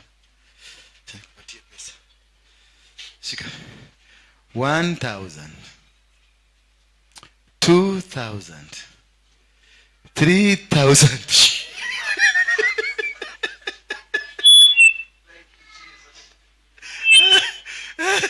Watu wana leta hiyo pesa. Kuja wewe. Kwani ni nani mwingine? Chukua 1,000, 2,000, 3,000, 4,000. Lete. Wewe unahitaji nguvu mingi. 5,000.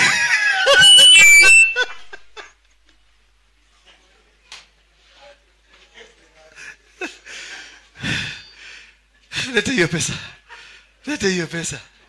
Hey, pesa hiyo. Tohikore adu. Oh yes. Mami. 4,000 ni 2,000 inakupeleka. kule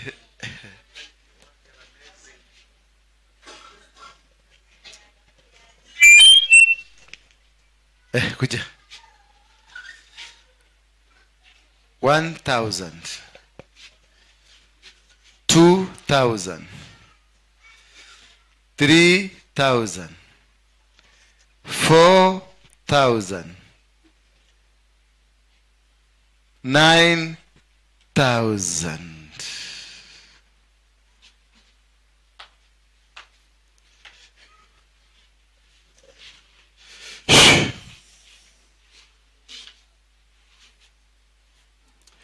Umefunguliwa. You are rich. Jonadab.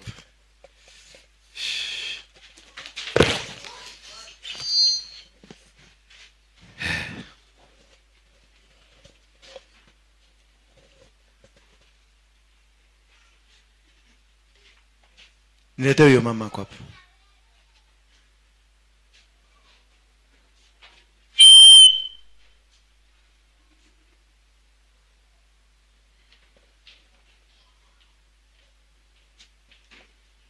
$1,000 $2,000 $3,000 $4,000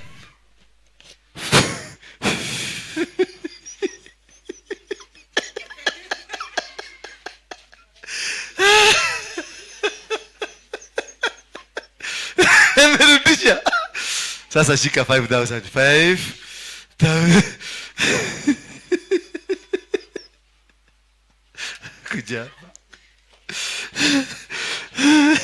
Mulete hapa, mulete hapa, mulete hapa, mulete hapa, mulete hapa, mulete hapa, mulete hapa. Simama hapa.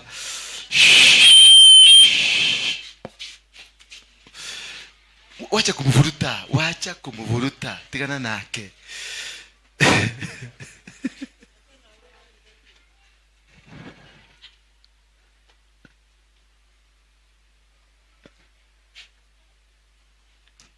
One, 2, 3, 4, 5.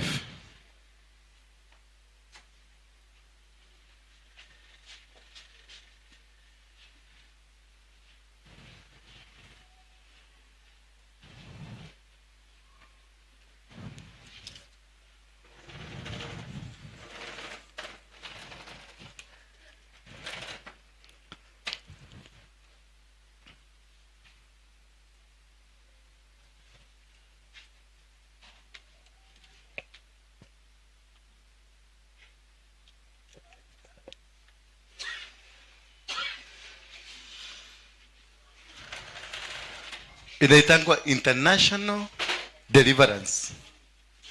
Kufunguliwa mipaka yako. Bwana Yesu asifiwe sana. Kufunguliwa nini? Financial breakthrough. Hii ndio tunaita financial breakthrough. Leta sasa. Simeona? Amefunguka. Iko pesa yangu. Nani amechukua pesa yangu? Wewe leteni pesa yangu. Kwenda. Anaiba pesa yangu. Kuja wewe. Kuja wewe.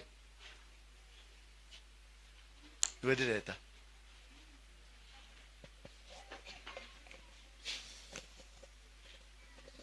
One.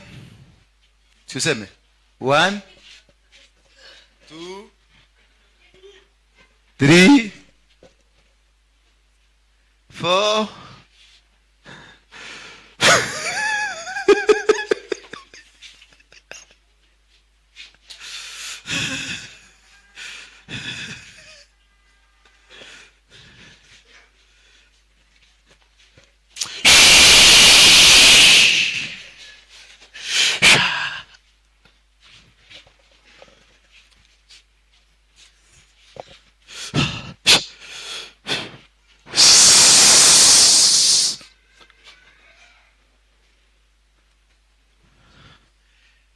Kidi nilipona.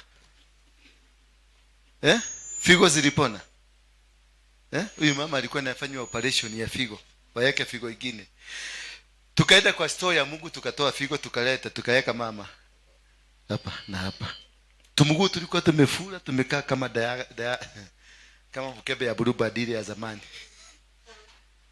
Sasa kana ile 2020 ile ilikuwa ya 2020 ilienda kazi. Alikuwa na dance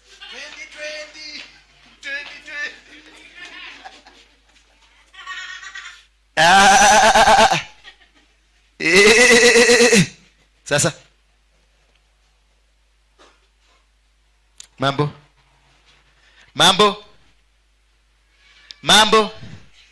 shika.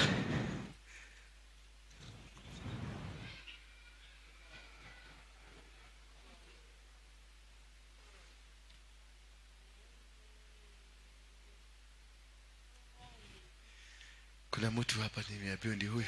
Kuja 1 2 3 4.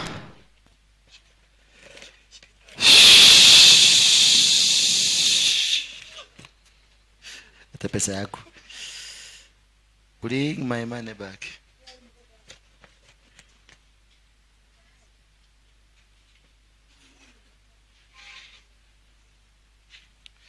Kaja tu, kaachane nako, kakae, acha kakae venye kanataka kukaa. Hii dunia ni yake. Uka. Wewe ndio nimeshida nikitafuta huko. Ina mkono yenu juu. Sema nimepokea kuwa tajiri. Jonadab katika maisha yangu ameondoka. Jonadab aliyeniambia nisijenge, aliyeniambia nisilime, aliyeniambia nikae kwenye tent, kutoka leo amekufa.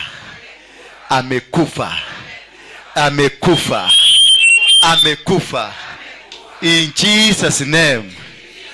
Ndio mjue amekufa. Acha muone, kuja hapa. Ndio mjue amekufa. The Jonadab in your life. Mutalima mashamba, mutaweka mambuzi, mutaweka mang'ombe, mutaweka kila kitu. Sasa hii ni busi. 1, sema busi. 2, useme ng'ombe. 2, useme kilimo cha nini, mimea. 3, 4, 9. Umeona? The Jonadab is dead.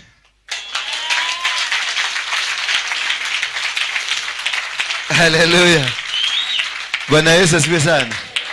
The Jonadab is what? Hiyo chukua, nimekupatia. Unajua ni pesa ngapi hiyo?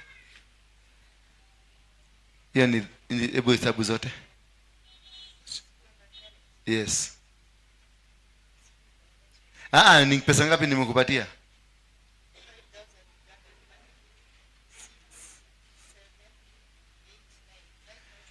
Hiyo ni 30 bob.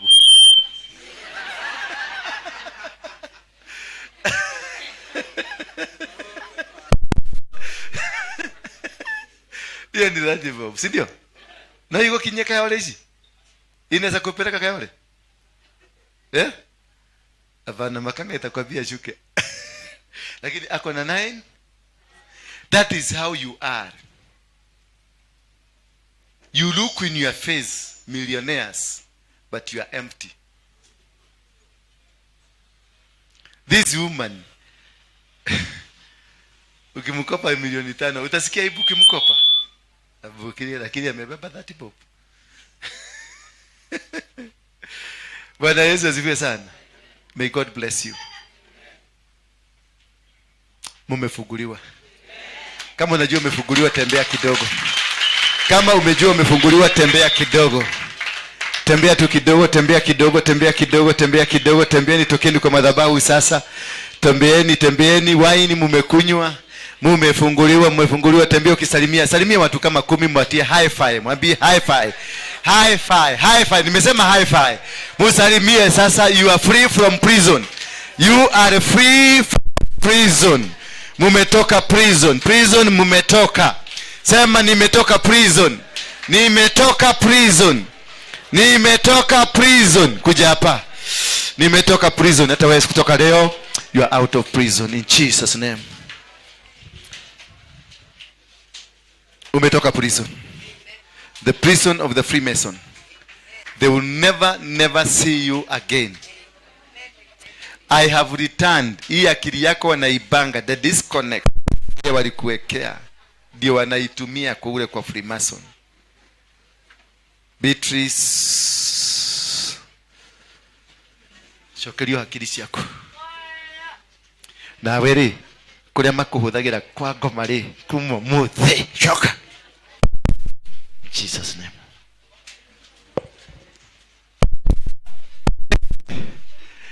Sasa nataka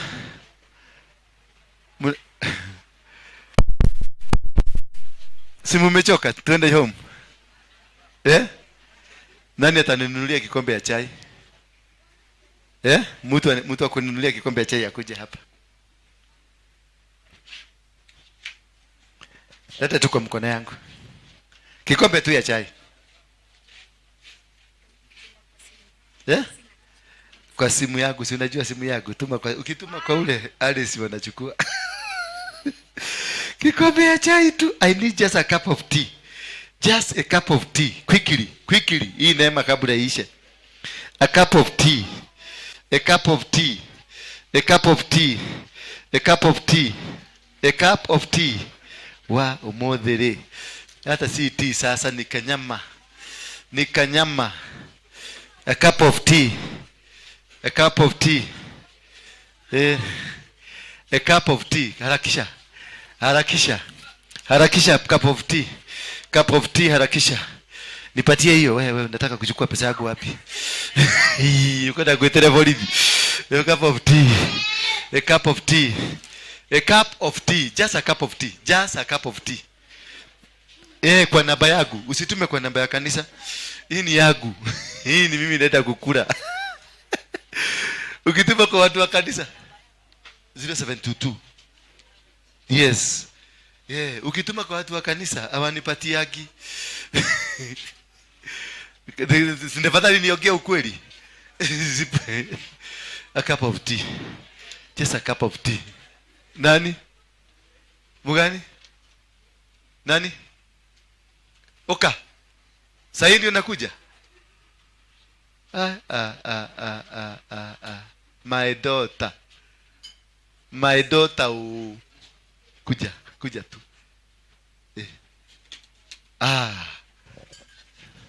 Ni nini wewe? Kuja. This is my blood. Onigo wanake wakwa. Yes. Ni oyo newe wanake wakwa. Daria gikuyu. Ndukimageithi.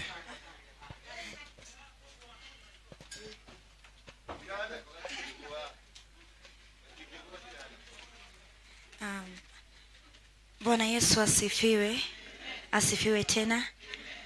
Kwa majina naitwa Doreen Wamboi. I am blessed, I am saved and I love the Lord. Bwana Yesu asifiwe.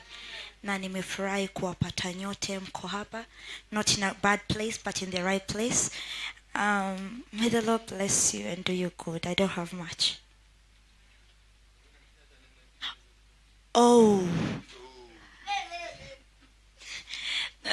My husband amewasalimia.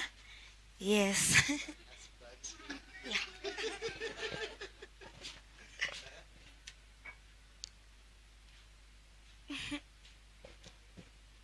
Yeah. Thank you. Huyu ni pastor. Ni pastor wa hii kanisa lakini amechukuliwa na mjamaa. Sasa tufanye nini? Alichukuliwa hapa tu. Tukiangalia na macho sisi yote. Na ameenda na kaenda hivyo.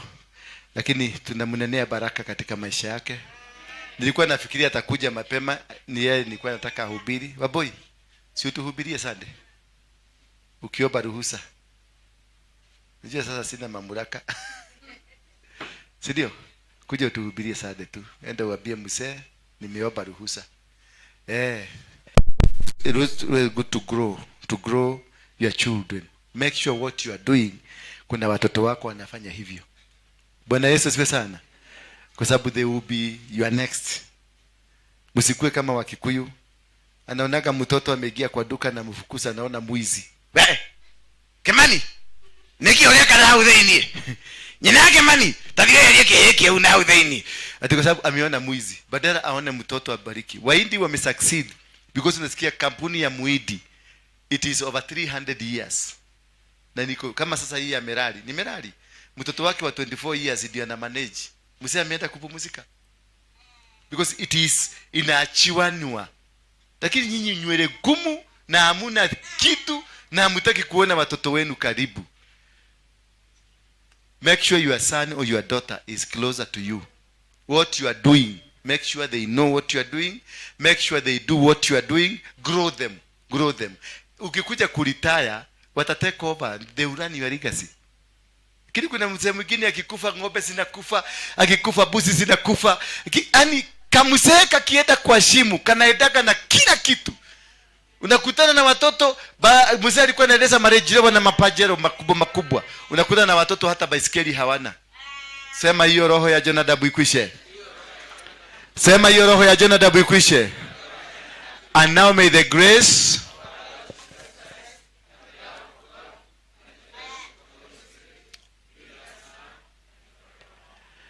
sema on Sunday. On Sunday. Kuna deliverance, a very special deliverance. A very what? That will change the dimension of your life. Completely. Bwana Yesu asifiwe sana. So I want you to be in prayer from today until Sunday. All that you want, ukuje kama umeiandika kwa karatasi. All that you want. Na utafute sacrifice, ukuje nayo. All that you want in life. Kama unataka Bwana, hata unaweza kuchora picha yake venye unataka. Venye unataka akua. Lakini usinichore, kwa sababu kuna wengine najua atanichora. Sasa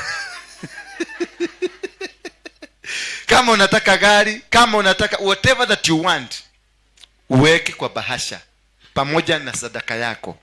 It will be so special because italipua Kenya mzima. Bwana Yesu asifiwe sana. Kumbuka this is the week tunaenda kufungua Murang'a. Murang'a tunaenda kufungua, tutawatangazia. This is the time and as Murang'a itakuwa ikifunguka na utafunguka. Na mimi ningetaka siku hiyo tukitangaza ya kwenda Murang'a ni gani? Ningetaka sisi wote tuende. Tutachukua basi, tukue mabasi, tu brand the Synagogue, tuende sisi wote huko Murang'a. Tuwashow tumekuja. Tuibe kama ile wimbo inaibagwa tumekuja kwa nini? Wale kuwashika. Mmesikia? Tumekuja kuwashika. Bwana Yesu asifiwe sana. I want to meet all men. All men, mweke viti kando hapa. All wanaume wote mweke viti hapa. Nataka kuongea na nyinyi because nataka tuanzishe kesha ya wanaume. Bwana Yesu asifiwe sana. And therefore Sunday, don't forget. Wednesday as usual, saa 4 tuko hapa.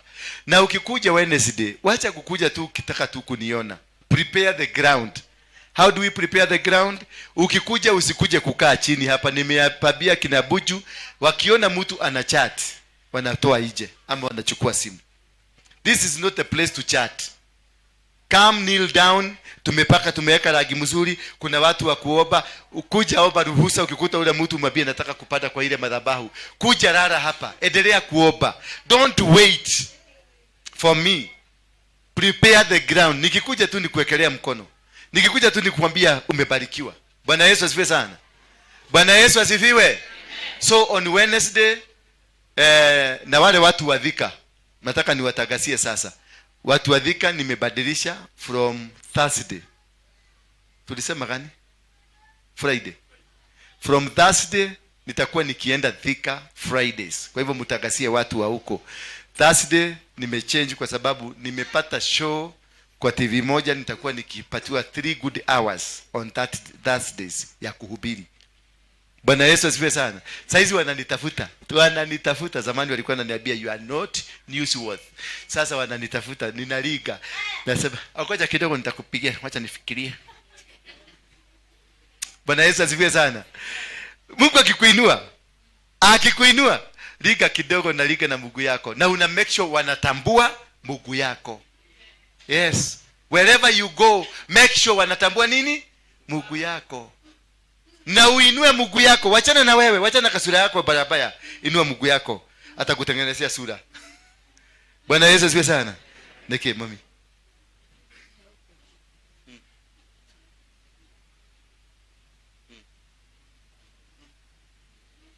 Eha. Ni wewe? Oh, okay. Urenda twarie nake? Nitokwarie nake. Tukwarie nake. We, zile box zilisha? Huyu shosho apatiwe box yake. Hakuwa huko. Si ndio? Sasa tafuteni viti, mkalie mkunywe chai. Chai nimeombea katika sikuombea. Ni kutoa ile kitu baya iko ndani ya hiyo chai. Tumepatiwa. We don't need to pray for. We need to tuna command. Mtoto wako atapona. Mami, mtoto wako atapona. Ni wewe ndirareria. Mtoto wako ako wapi? Atapona. Usiwe na wasiwasi. Ni transition. Atapona. It's a generation refu. Lakini kupona atapona. Na atashika microphone na atahubiria watu dunia mzima. Mwenye hii ni nani? Huyu mzee alinipigia usimu akaniambia anatengenezaga hizi. Si ushike koma, isiweke tusikie kama itaguruma. Iko wapi amplifier?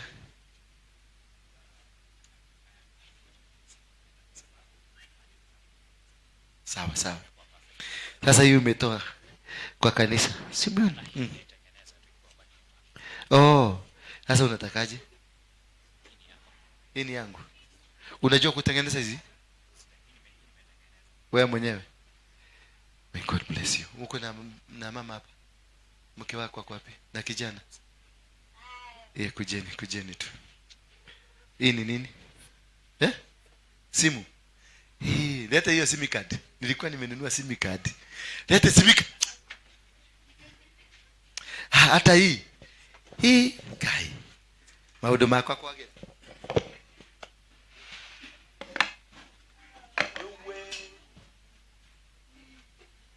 Sema kutapu anointing.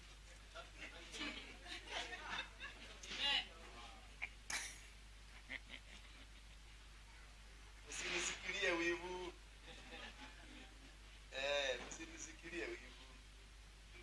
Jonadabu wangu aliniliua kitabu. Yaani nimeua Jonadabu. Angalia sasa. Sasa ukinipigia tunakwambia hapa. Naona wivu ni hii ndio kutapu anointing. Hii ni kaetu hapo tu. Ngoja, wewe ndio msee baraka wewe ndio baraka. Unajua nitakwambia watu wanajua. Msee ndio anakuwa na baraka. Naye Rebeka alikuwa nini? Rebeka alikuwa tasa. Sema Rebeka alikuwa tasa. Nani alimwombea? Bwana yake akamuombea na Mungu akasikia maombi ya bwana ya. Sasa si huyu, ile yote itafuruka kutoka kwako ikienda kwa huyu. Huyu atakuwa custodian ya baraka. Bwana Yesu asifiwe sana. Sasa baraka ni wewe. Wale watu wanachezaga na mwanaume, waacha kucheza wanaume. Waacha kucheza na mwanaume. Mwanaume anaweza kukuharibia maisha yako na anaweza kukubless. Huyu mzee alishika Rebeka akamwambia nini? Utasa nimeukemea, nimeondoa na ikatoka. Naye Mungu akiwa mbinguni akasikia maombi ya nani? Ya mzee. Nani alibeba baraka? Ni BBC mzee. Nani alichanganyia mpaka Jacob akabeba baraka? Ni huyu. Kwa sababu huyu ndiye atarudi asikubusiwe na Mungu. Ajue milango imefunguka.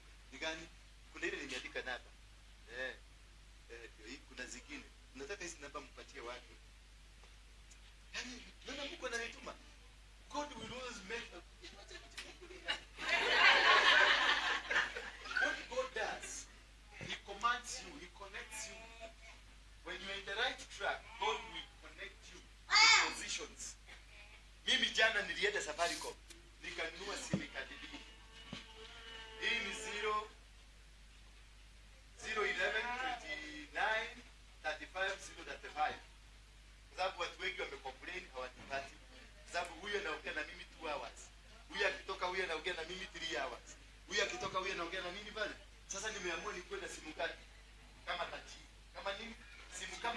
mama tajiri ya kutoka Kisumu. Nikaenda nikanunua, lakini sikununua simu. Naye huyu akaambiwa mtumishi wangu amenunua SIM card, lakini hana nini? That is how you connect. Sasa angalia vile connection inaingia. Sasa hii connection tukiweka simu itawaka. Baraka zinaenda kwako na zinaenda kwa nyinyi, mnaendelea kukauki. Sema sitakaukiwa.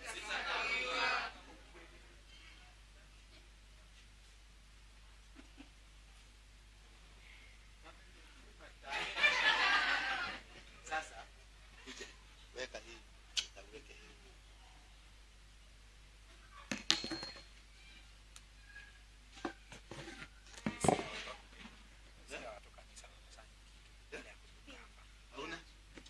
Nani yako na kitu nikupatie baraka hii? Nani nimgawie baraka? Ile kitu ya kuduka. Haraka. Number 1. Wacha na hii. Kuna mtu ashatoa. Wacha na yeye atakuwa anointing. Hii ni kati.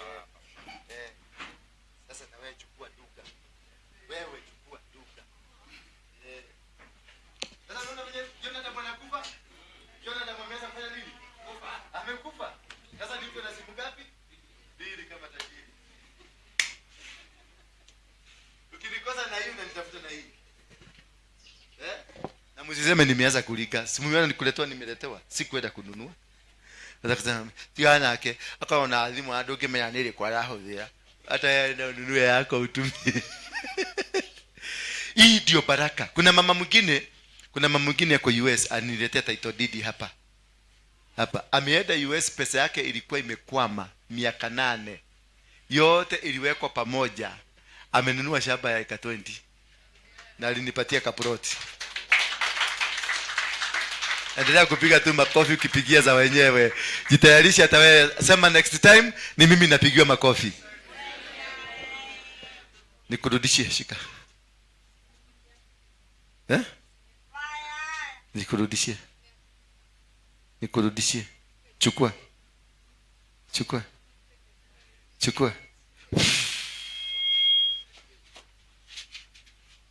Si umwache, unamshika ni wewe. Wachana na yeye. Let the Holy Spirit do the work. Unamshikilia wa nini? Unajua ile kitu nafukuza na wewe unaenda kuishika. Freemason out. Magonjwa ya Freemason out. Signs na documents zote na covenants za Freemason out. In Jesus name. You are free. Angebeba hii ingemrudia. Mami come. Wewe.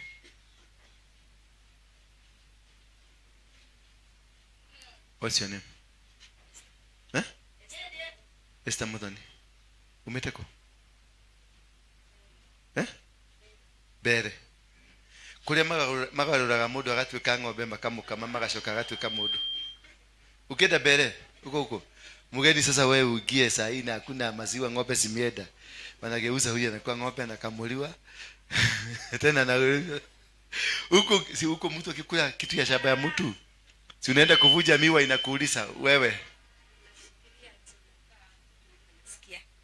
Ukienda kuvuja miwa unakaa tu hapo kwa miwa. Unakaa hapo. Na ukienda kupupu? Sijui. Hiyo nakaaga tu hapo. Sasa ulikuwa umekuja hapa. Niliona ukiangalia hii ni kama ni ya hiyo. Nilikuangalia tu ukiangalia. Nilikuangalia nikaona umeangalia, umechunguza, ukaona hakuna kitu kibaya. Kwa nini ulijisuku? Ujui. Unajua si kitu tunajua. You cannot condemn. Huwezi kusema ati huyu mama ni mchawi, ati ni hapana. Hajui. Bwana Yesu asifiwe sana. Lakini ulienda kwa soko na ukanunua. Sasa niambie uko hapa ulikuwa unataka nini? Ulikuwa unataka Mungu akufanyie nini? Mimi nilikuwa nimeleta babangu. Sababu kuna msichana akiwa US. US. Akakwambia babangu ni Oh. sasa Ako wapi? Baba, weko. Oka. Oyo baba reke gwire. Maudu manikiti. Ni maudu moruview. Uno mwe. Nwe ulia. Tomweta atia. Jonadab. Uyu mudhima. No lia nani?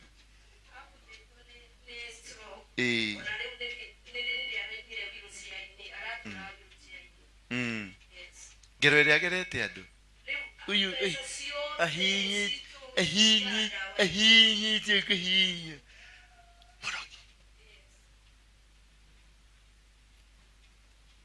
Danaigwa.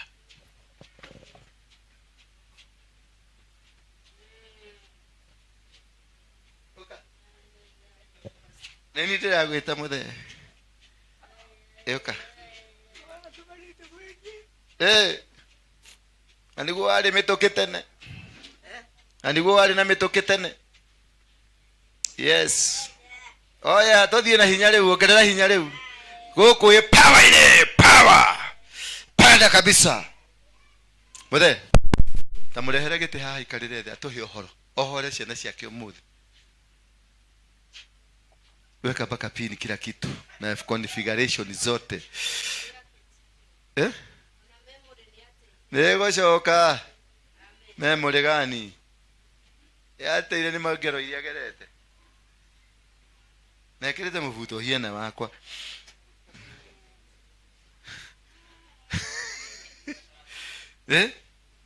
Kinya sati. No kagoti. Wewe mutheni ukunjira nikio uranyendera we. Daddy. Habari. Unaitwa nani? Unaitwa Joka. Joka na Kirenyaga. Joka ni nini? Ni nyoka. Ni nyamo itagwo nyoka. Tajira atiriri. Gwe ni kuri. Nyimbe wa Joka. Ona ni njitagwo Joka. Tajira atiriri. Tene ri. Tondu ni ukuririkana ri. No wari mundu mugo. Kwanyu. Fafa wanyu ri. Fafa wanyu ali mundu mugo. Nani alikuwa muganga? Ni baba yako? No ali mundu mugo.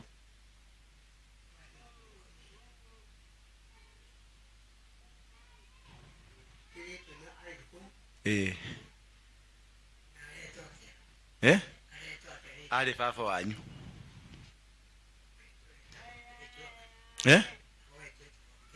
Kevesho no wale mundu mugo. Taririkana. Ageshoka agegutigira.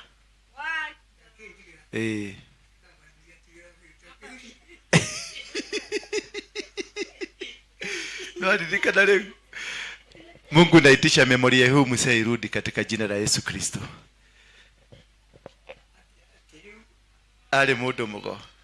Ageshoka riu weri agegutigira na agekua. Na ogituika mundu wa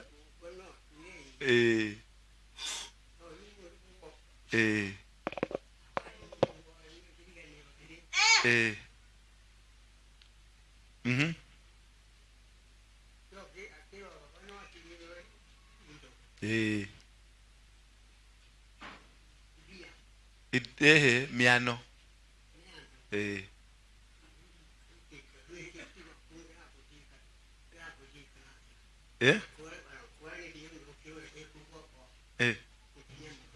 Iti?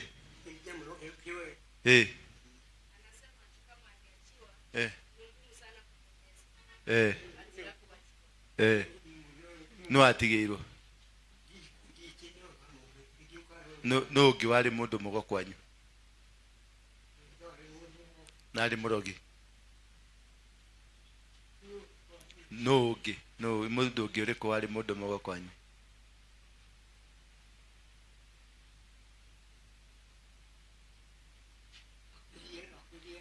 Muhirega wanyu ri no ari mundu ngi murogi na ari mundu mugo.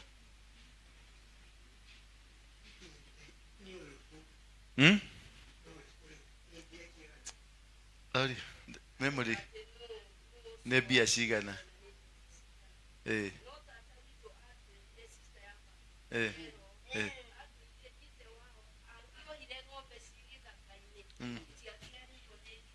ate eh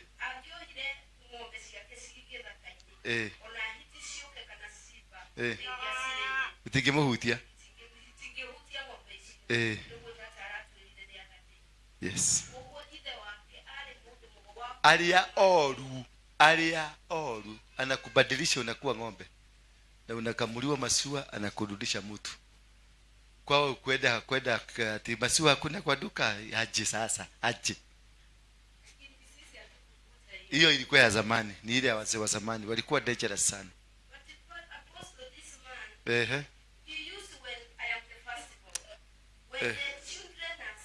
Kuja hapa mkodio ni kucheka tu, nacheka na ule anaongea ni huyu.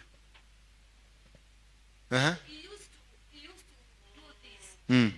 known when I got born again. I got born again kitambo.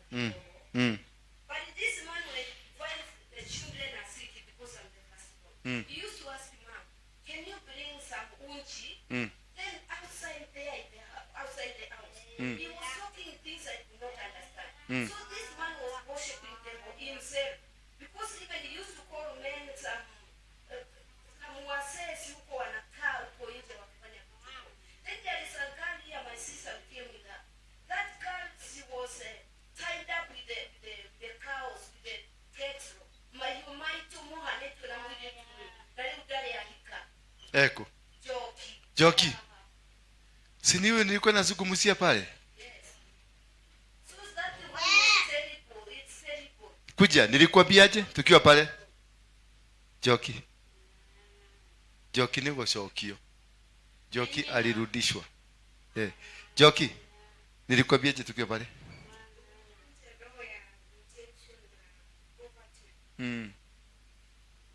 Na huko nayo ulikuwa nayo? Mzee tondu ndari na memory njega ri na nie kiri uria kire ri ndenda kanua gake kahinguke karie kirathimo wohoke ko turie maruha na turie maruha. Where is he?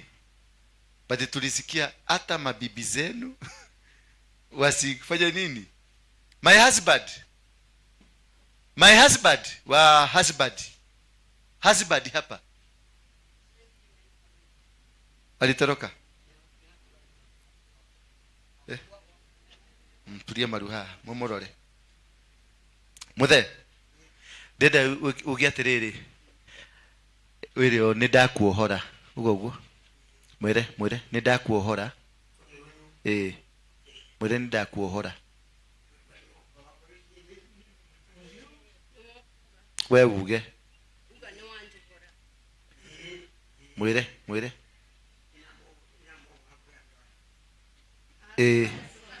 hatina thina muge ni ndakuohora mwire kuma kuri thina kuma kuri mikosi ndukaumwo thutha ni magongona makwa kana ma baba kana ma mami. Kuma umuthi ni ndarekereria kirathimo indo cianyu cioke moko-ini manyu na mutonge na muthereme na mugie indo na ni kuma umuthi ni ndahona. In Jesus name, amen. God bless you.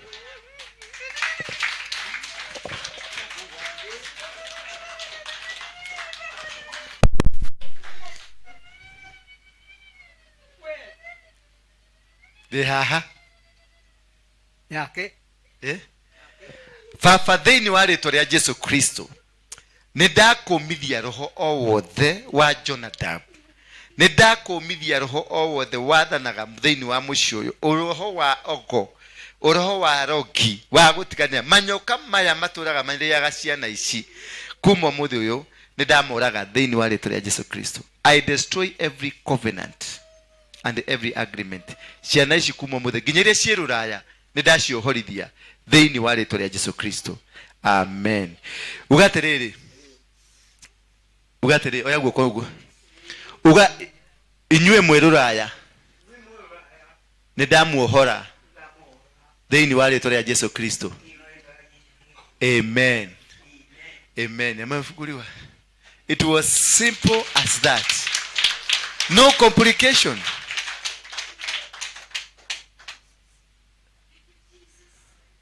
Yes. Thank you, Jesus. Thank you, Jesus. Thank you, Jesus. Thank you, Lord. Komera maguru make. Ukahanyita maguru ma muthuri uyu. Hai karau. Yes. Thank you. Thank you. Thank you. God bless you. God bless you. Thank you, Jesus. Thank you for healing them. Yes. Mommy, can I talk to you? What's your name? Caro? Wairimu? Caro nyaguthie. No guthie. Riu tambiriria thina uria wi thiini waku wambiriria guthie riu. Wambiriria guthie. Out! The mighty name of Jesus Christ. Out! The mighty name of Jesus Christ. Out! Out! Spirit of poverty. Out in the mighty name of Jesus Christ. Hey! Out! Out! In the mighty name of Jesus Christ, I render you powerless. The spirit of Freemason, the spirit of Illuminati, in the name of Jesus, out! Bow down!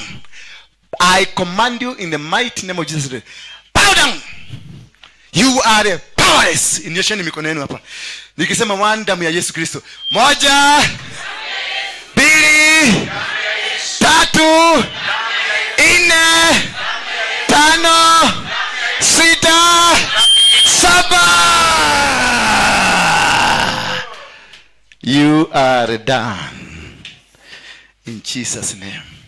So you remember how poverty fights? That is how poverty fights.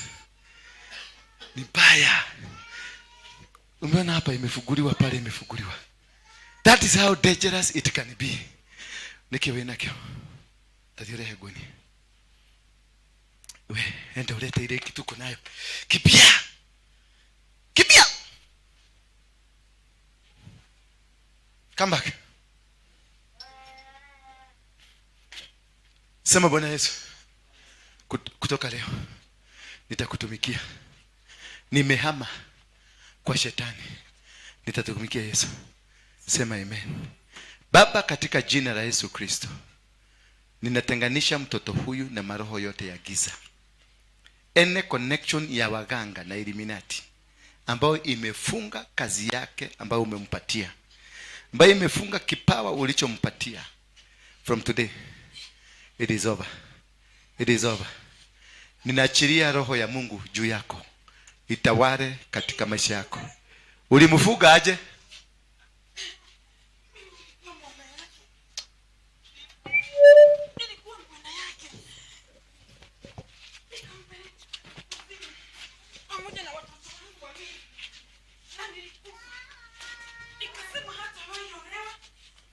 Ulikuwa nani wewe? Bwana yake. Ulikufa. Sasa uko wapi? Uko wapi? Unafanya nini kuzimu? Yeah? Ulikufa. Nini ilikuua? Ulikataa kuwapeana. Sasa unataka umfanye nini? Unataka waende? Unataka wahangaike? Si umshike somebody. Shika huko. Shika asizunguke hapo. Ulimpatiana? Ulimpatiana pesa ngapi? Milioni 3 ndio ulitoa. Ndio afugwe. Sasa unafuata watoto wake. Wake. Mwagi. Ndio unataka. Ni Mwagi. Ndio the only son. Shika. Mwagi ndio the only son. Na mwingine na msichana. Mwagi unataka kumtoa nini? Eh.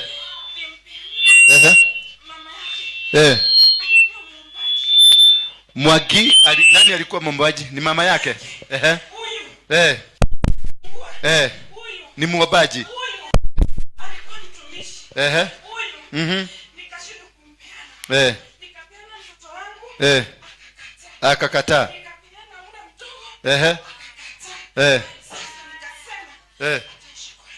Nikasema. Amehangaika. Ni vitu zake ngapi umechukua? Umeshika nini? Mali yake. Umeificha wapi? Umeificha wapi? Uko nayo kuzimu. Sasa utaanza kuiachilia. Utaanza kuiachilia.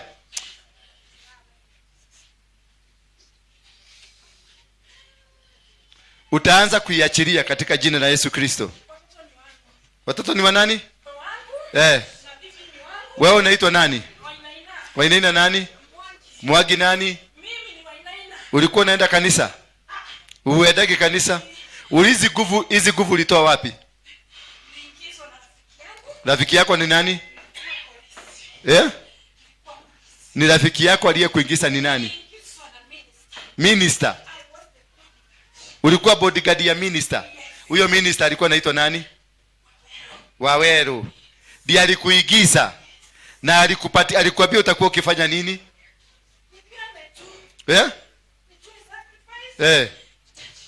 Utajirike. Na ukamwambia utoe bibi. Si ufuteremishe miguu. Ukatoa bibi. bibi huyu wangu. Na akajua. Akajua. Na akaniambia. Nimeingia kwa devotion. Alijua. Bibi alijua. Huyo. Anajua. Na akakataa. Na akatoroka. Akaenda kwao. Nikamfuata. Wakakataa. Sasa ni watu wengine ngapi uliingiza kwa devil worshiper? Hakuna. Ni hao tu.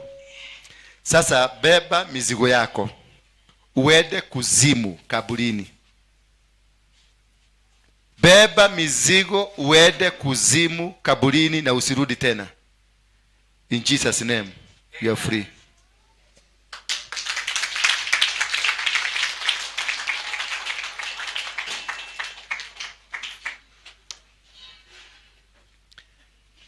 Simeona milioni 3 unauza familia mzima. Na ni minister na mimi namjua na niliwahi na ako kwa ile kitabu yangu. Hello, mami. What's your name?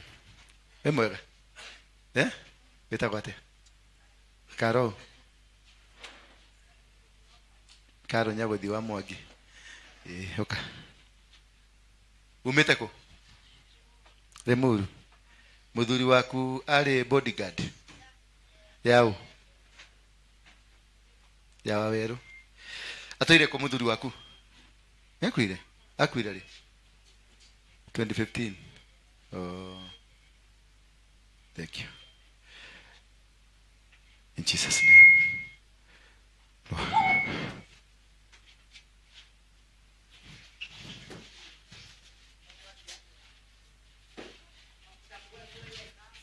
Ikuruka hau mothe. Ndahegwa kwa kwaku. Ndenda gukuruta kwa ngoma ngutware kwa Ngai.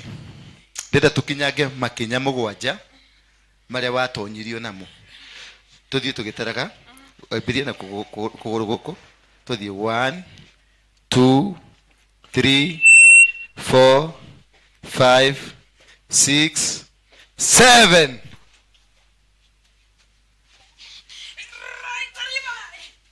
Right, Elimai.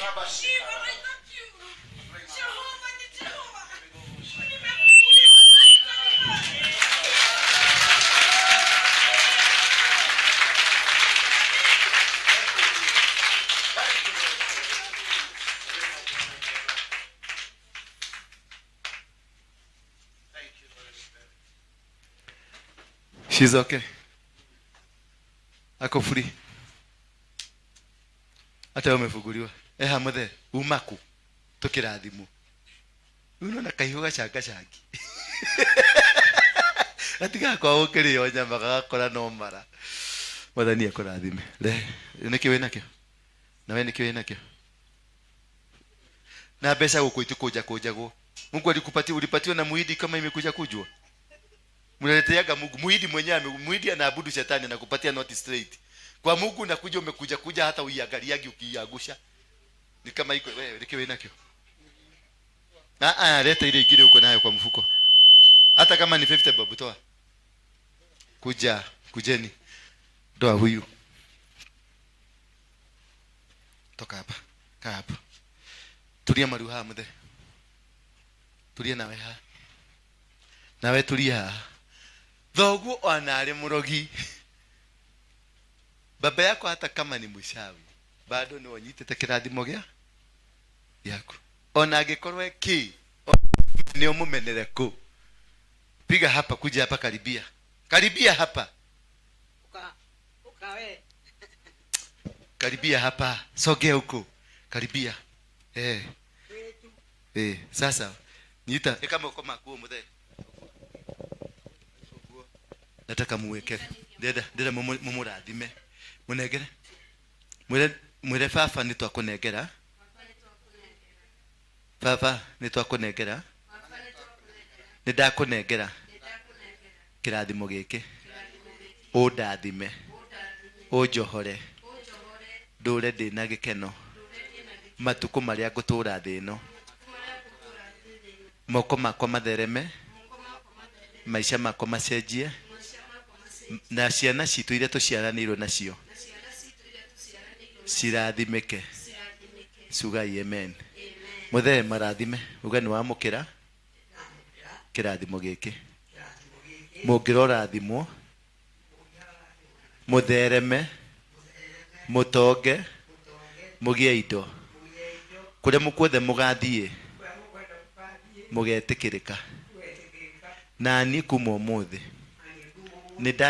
nindetigithukania na maundu morogi mogo na mitugo mioru na riu kuma umuthi ri muthereme na njiarwa cianyu tene na tene amen mwachie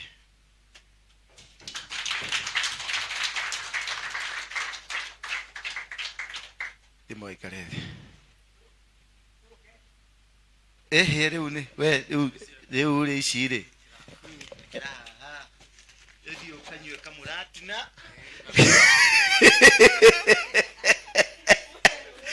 that is how you get a blessing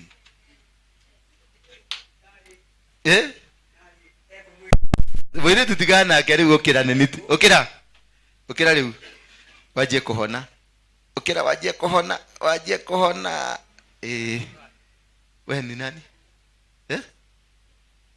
ni Karo unataka nini kwa huyu mzee umekuja sahi na hujaopewa bado uko mgonjwa wapi imepona hebu niambie kama inauma shikeni kuja ni Baba katika jina la Yesu Kristo nakushukuru asante kwa ajili ya mzee huyu na huyu amekuwa baraka kwake na wewe pia wacha awe baraka kwake in Jesus name amen. Ati ulikuwa na umo wapi? Simama hapo nani nakumene simama hapa.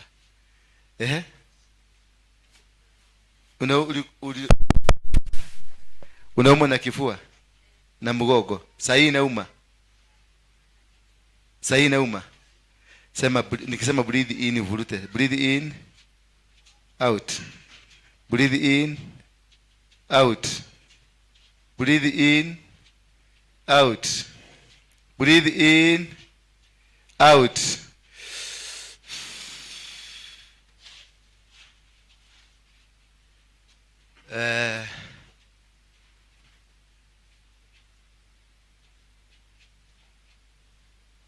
Niki muthe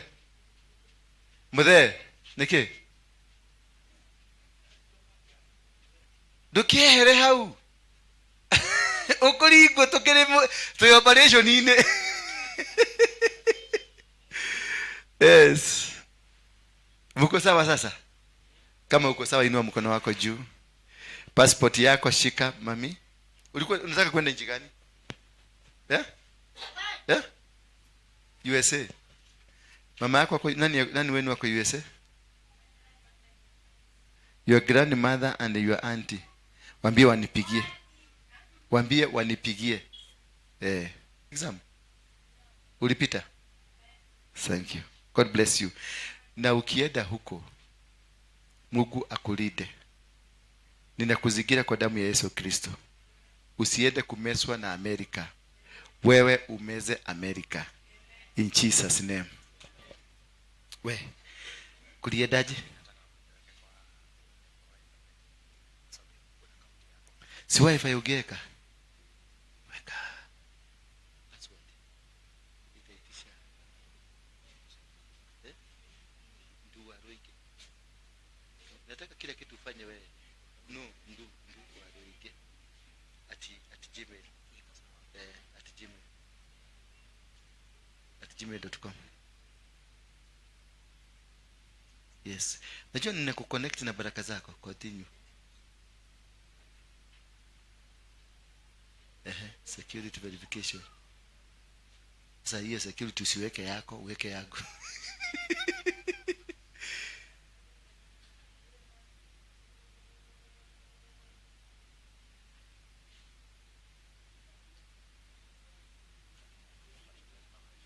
Weka wifi.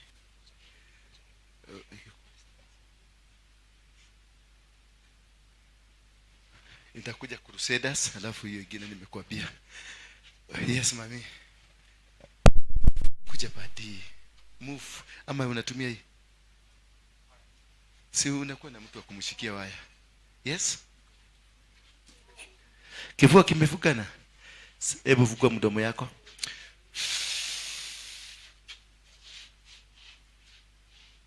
Kimefunguka. Kuna kitu kingine?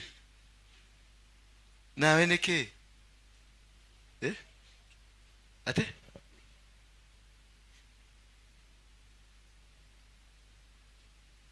Ni fibroid. Then wale toria Yesu Kristo, fibroid out. In Jesus name. In Jesus name, fibroid out. Fibroid out. In the name of Jesus. In the name of Jesus. I have arrested you. I have arrested you. Out.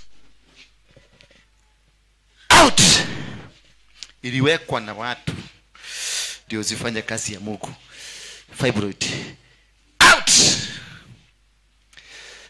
Fibroid. In the mighty name of Jesus, I command you out. Fibroid. In the mighty name of Jesus Christ, out. Umetoka. Adire koyo. Brasiri. Kuja hapa. Wanakuwekea. Umeweka? Na nani alikupatia password wewe? Nani alikupatia? Nimekushika. Nimekamata wewe. Nashaka wewe mami. Kifua.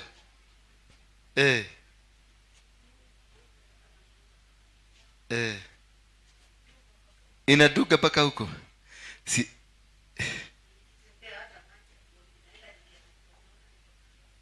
macho imeenda. Kwa nini sasa? Karo, uko wapi Karo? Karo. Huyu mama macho imeenda. Na tulisema mtu kama huyu. Wewe ni daktari. Huyu mama ni daktari Kikuyu. Ya macho. Huyu ndio anachijaga watu macho. Kuja, huyu mama anasema macho imeenda, kila kitu hautachijua. Sasa utaona, lakini atakuangalia. Karo, muangalie vizuri na upime sukari yake vizuri katika jina la Yesu Kristo. Na usichugu. Toka. Out. Out.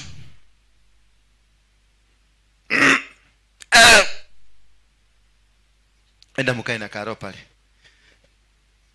angalia historia mzuri ndio tujue namna gani imeingia password ya eh ndu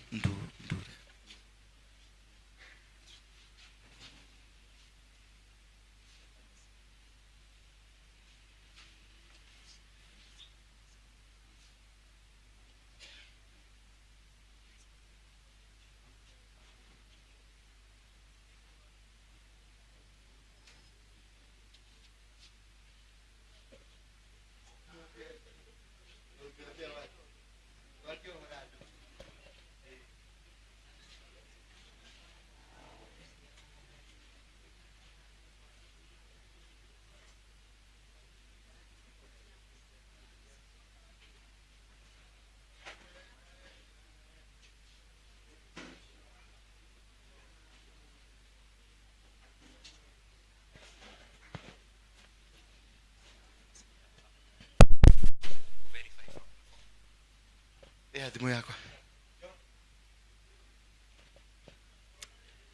Simiona nimebarikiwa niko na kasimu utayefanya kazi ya Mungu ukuwe na kashamba niki mami igajoke na ni undu alithagagia naye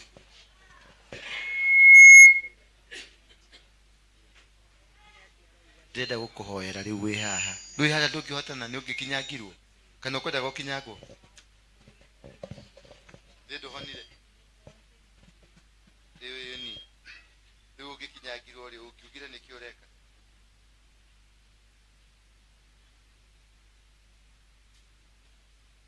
wametuma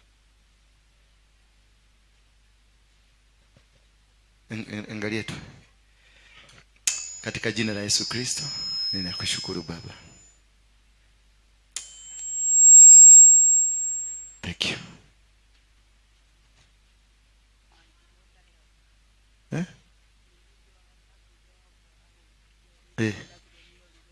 Ntokwa ni kuoneka nionekete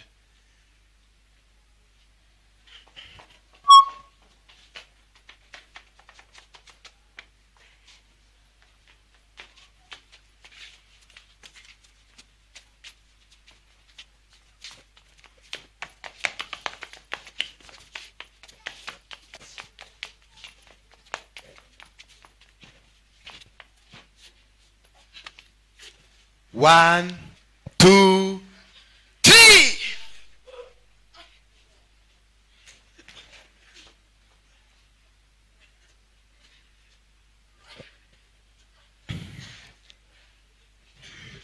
Out. Bottom.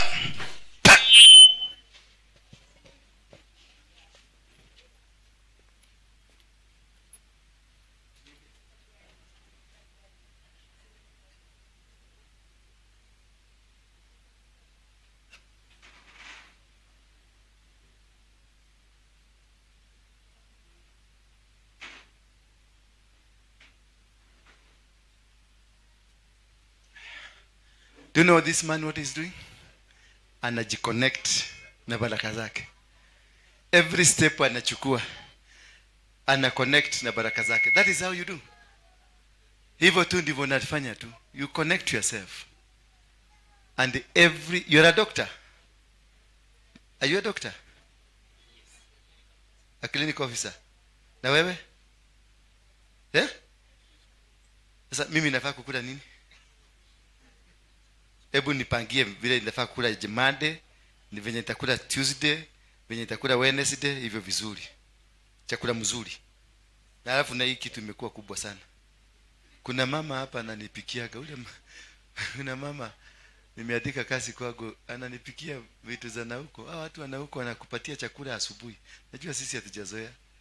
Na huko anakupatia ugali asubuhi. Na matoke imejaa.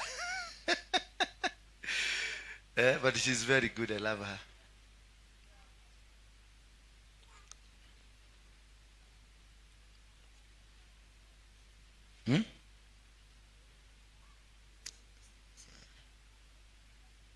Taikumbuka tu dua.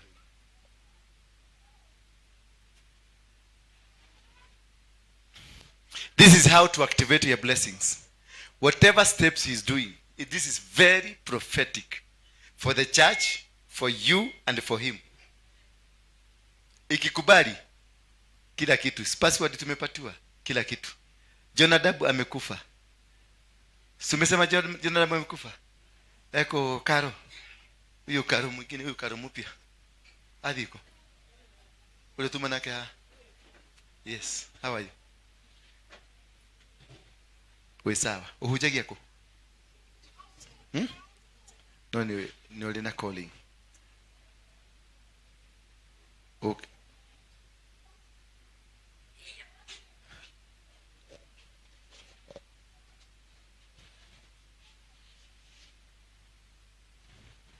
You got a calling.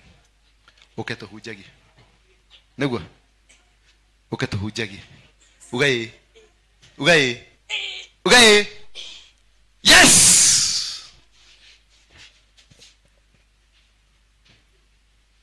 Kai. Lazima tumalize hii process, lazima, na hakuna mtu kutoka hii process, lazima imalizike hapa, si ndio? Wale wako nje wapi wakae, lakini wacha tu wakae nje. Wale process inaigieka kwa wale wako ndani. Sasa kama mtu alijiamulia, sasa baba unaitwa nani? Umeingia sasa hivi? Ulikuwa hapa? Ulikuwa umejificha wapi? Peter Maina. Maige. Maudo maige muno. Kwanyu niko?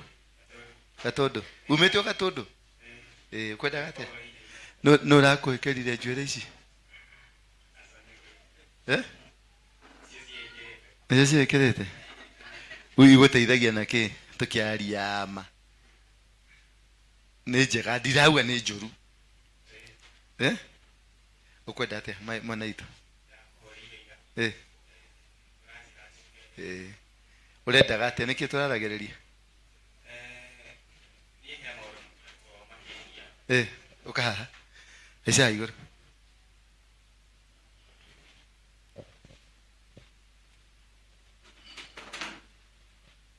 Sema amen. It is activated. Whatever that was stolen from you has been reactivated back to you. Whatever they said will never come to you has come back to you. Any anointing that you've been praying for, it is back to you. Anything that was against you, imekuwa cancelled in Jesus' name. The password imepatiwana kwako. Amen. You are free now. Mimi siwaobei. Edeni. Edeni. Mumejishindania. Yes. Sasa niko na simu ngapi? Sikupati Jamira, hizi wezi. Tafute tengenezeni viti sasa hivi tukunywa kachai, tengenezeni viti watu wa hapa mzee. Endelea kuongea. Abereria hauole.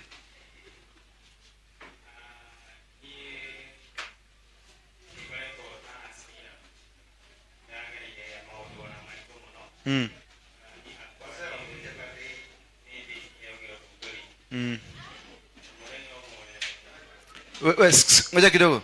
Nioleke ngoja kidogo. Hold on. No movement. Nioleke heogea. Odhudori ni motoi. Invention. Ko invent. O discover take.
Okay. Ndukamake. Huyo mama siende.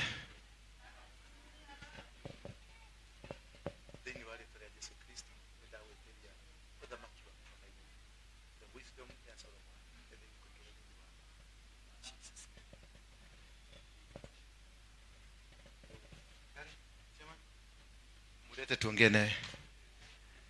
Sawa. Tulisema Grace. Sasa tengenezeni viti loud hivi mletwe chai tukunywe. Thank you. Nitokwali.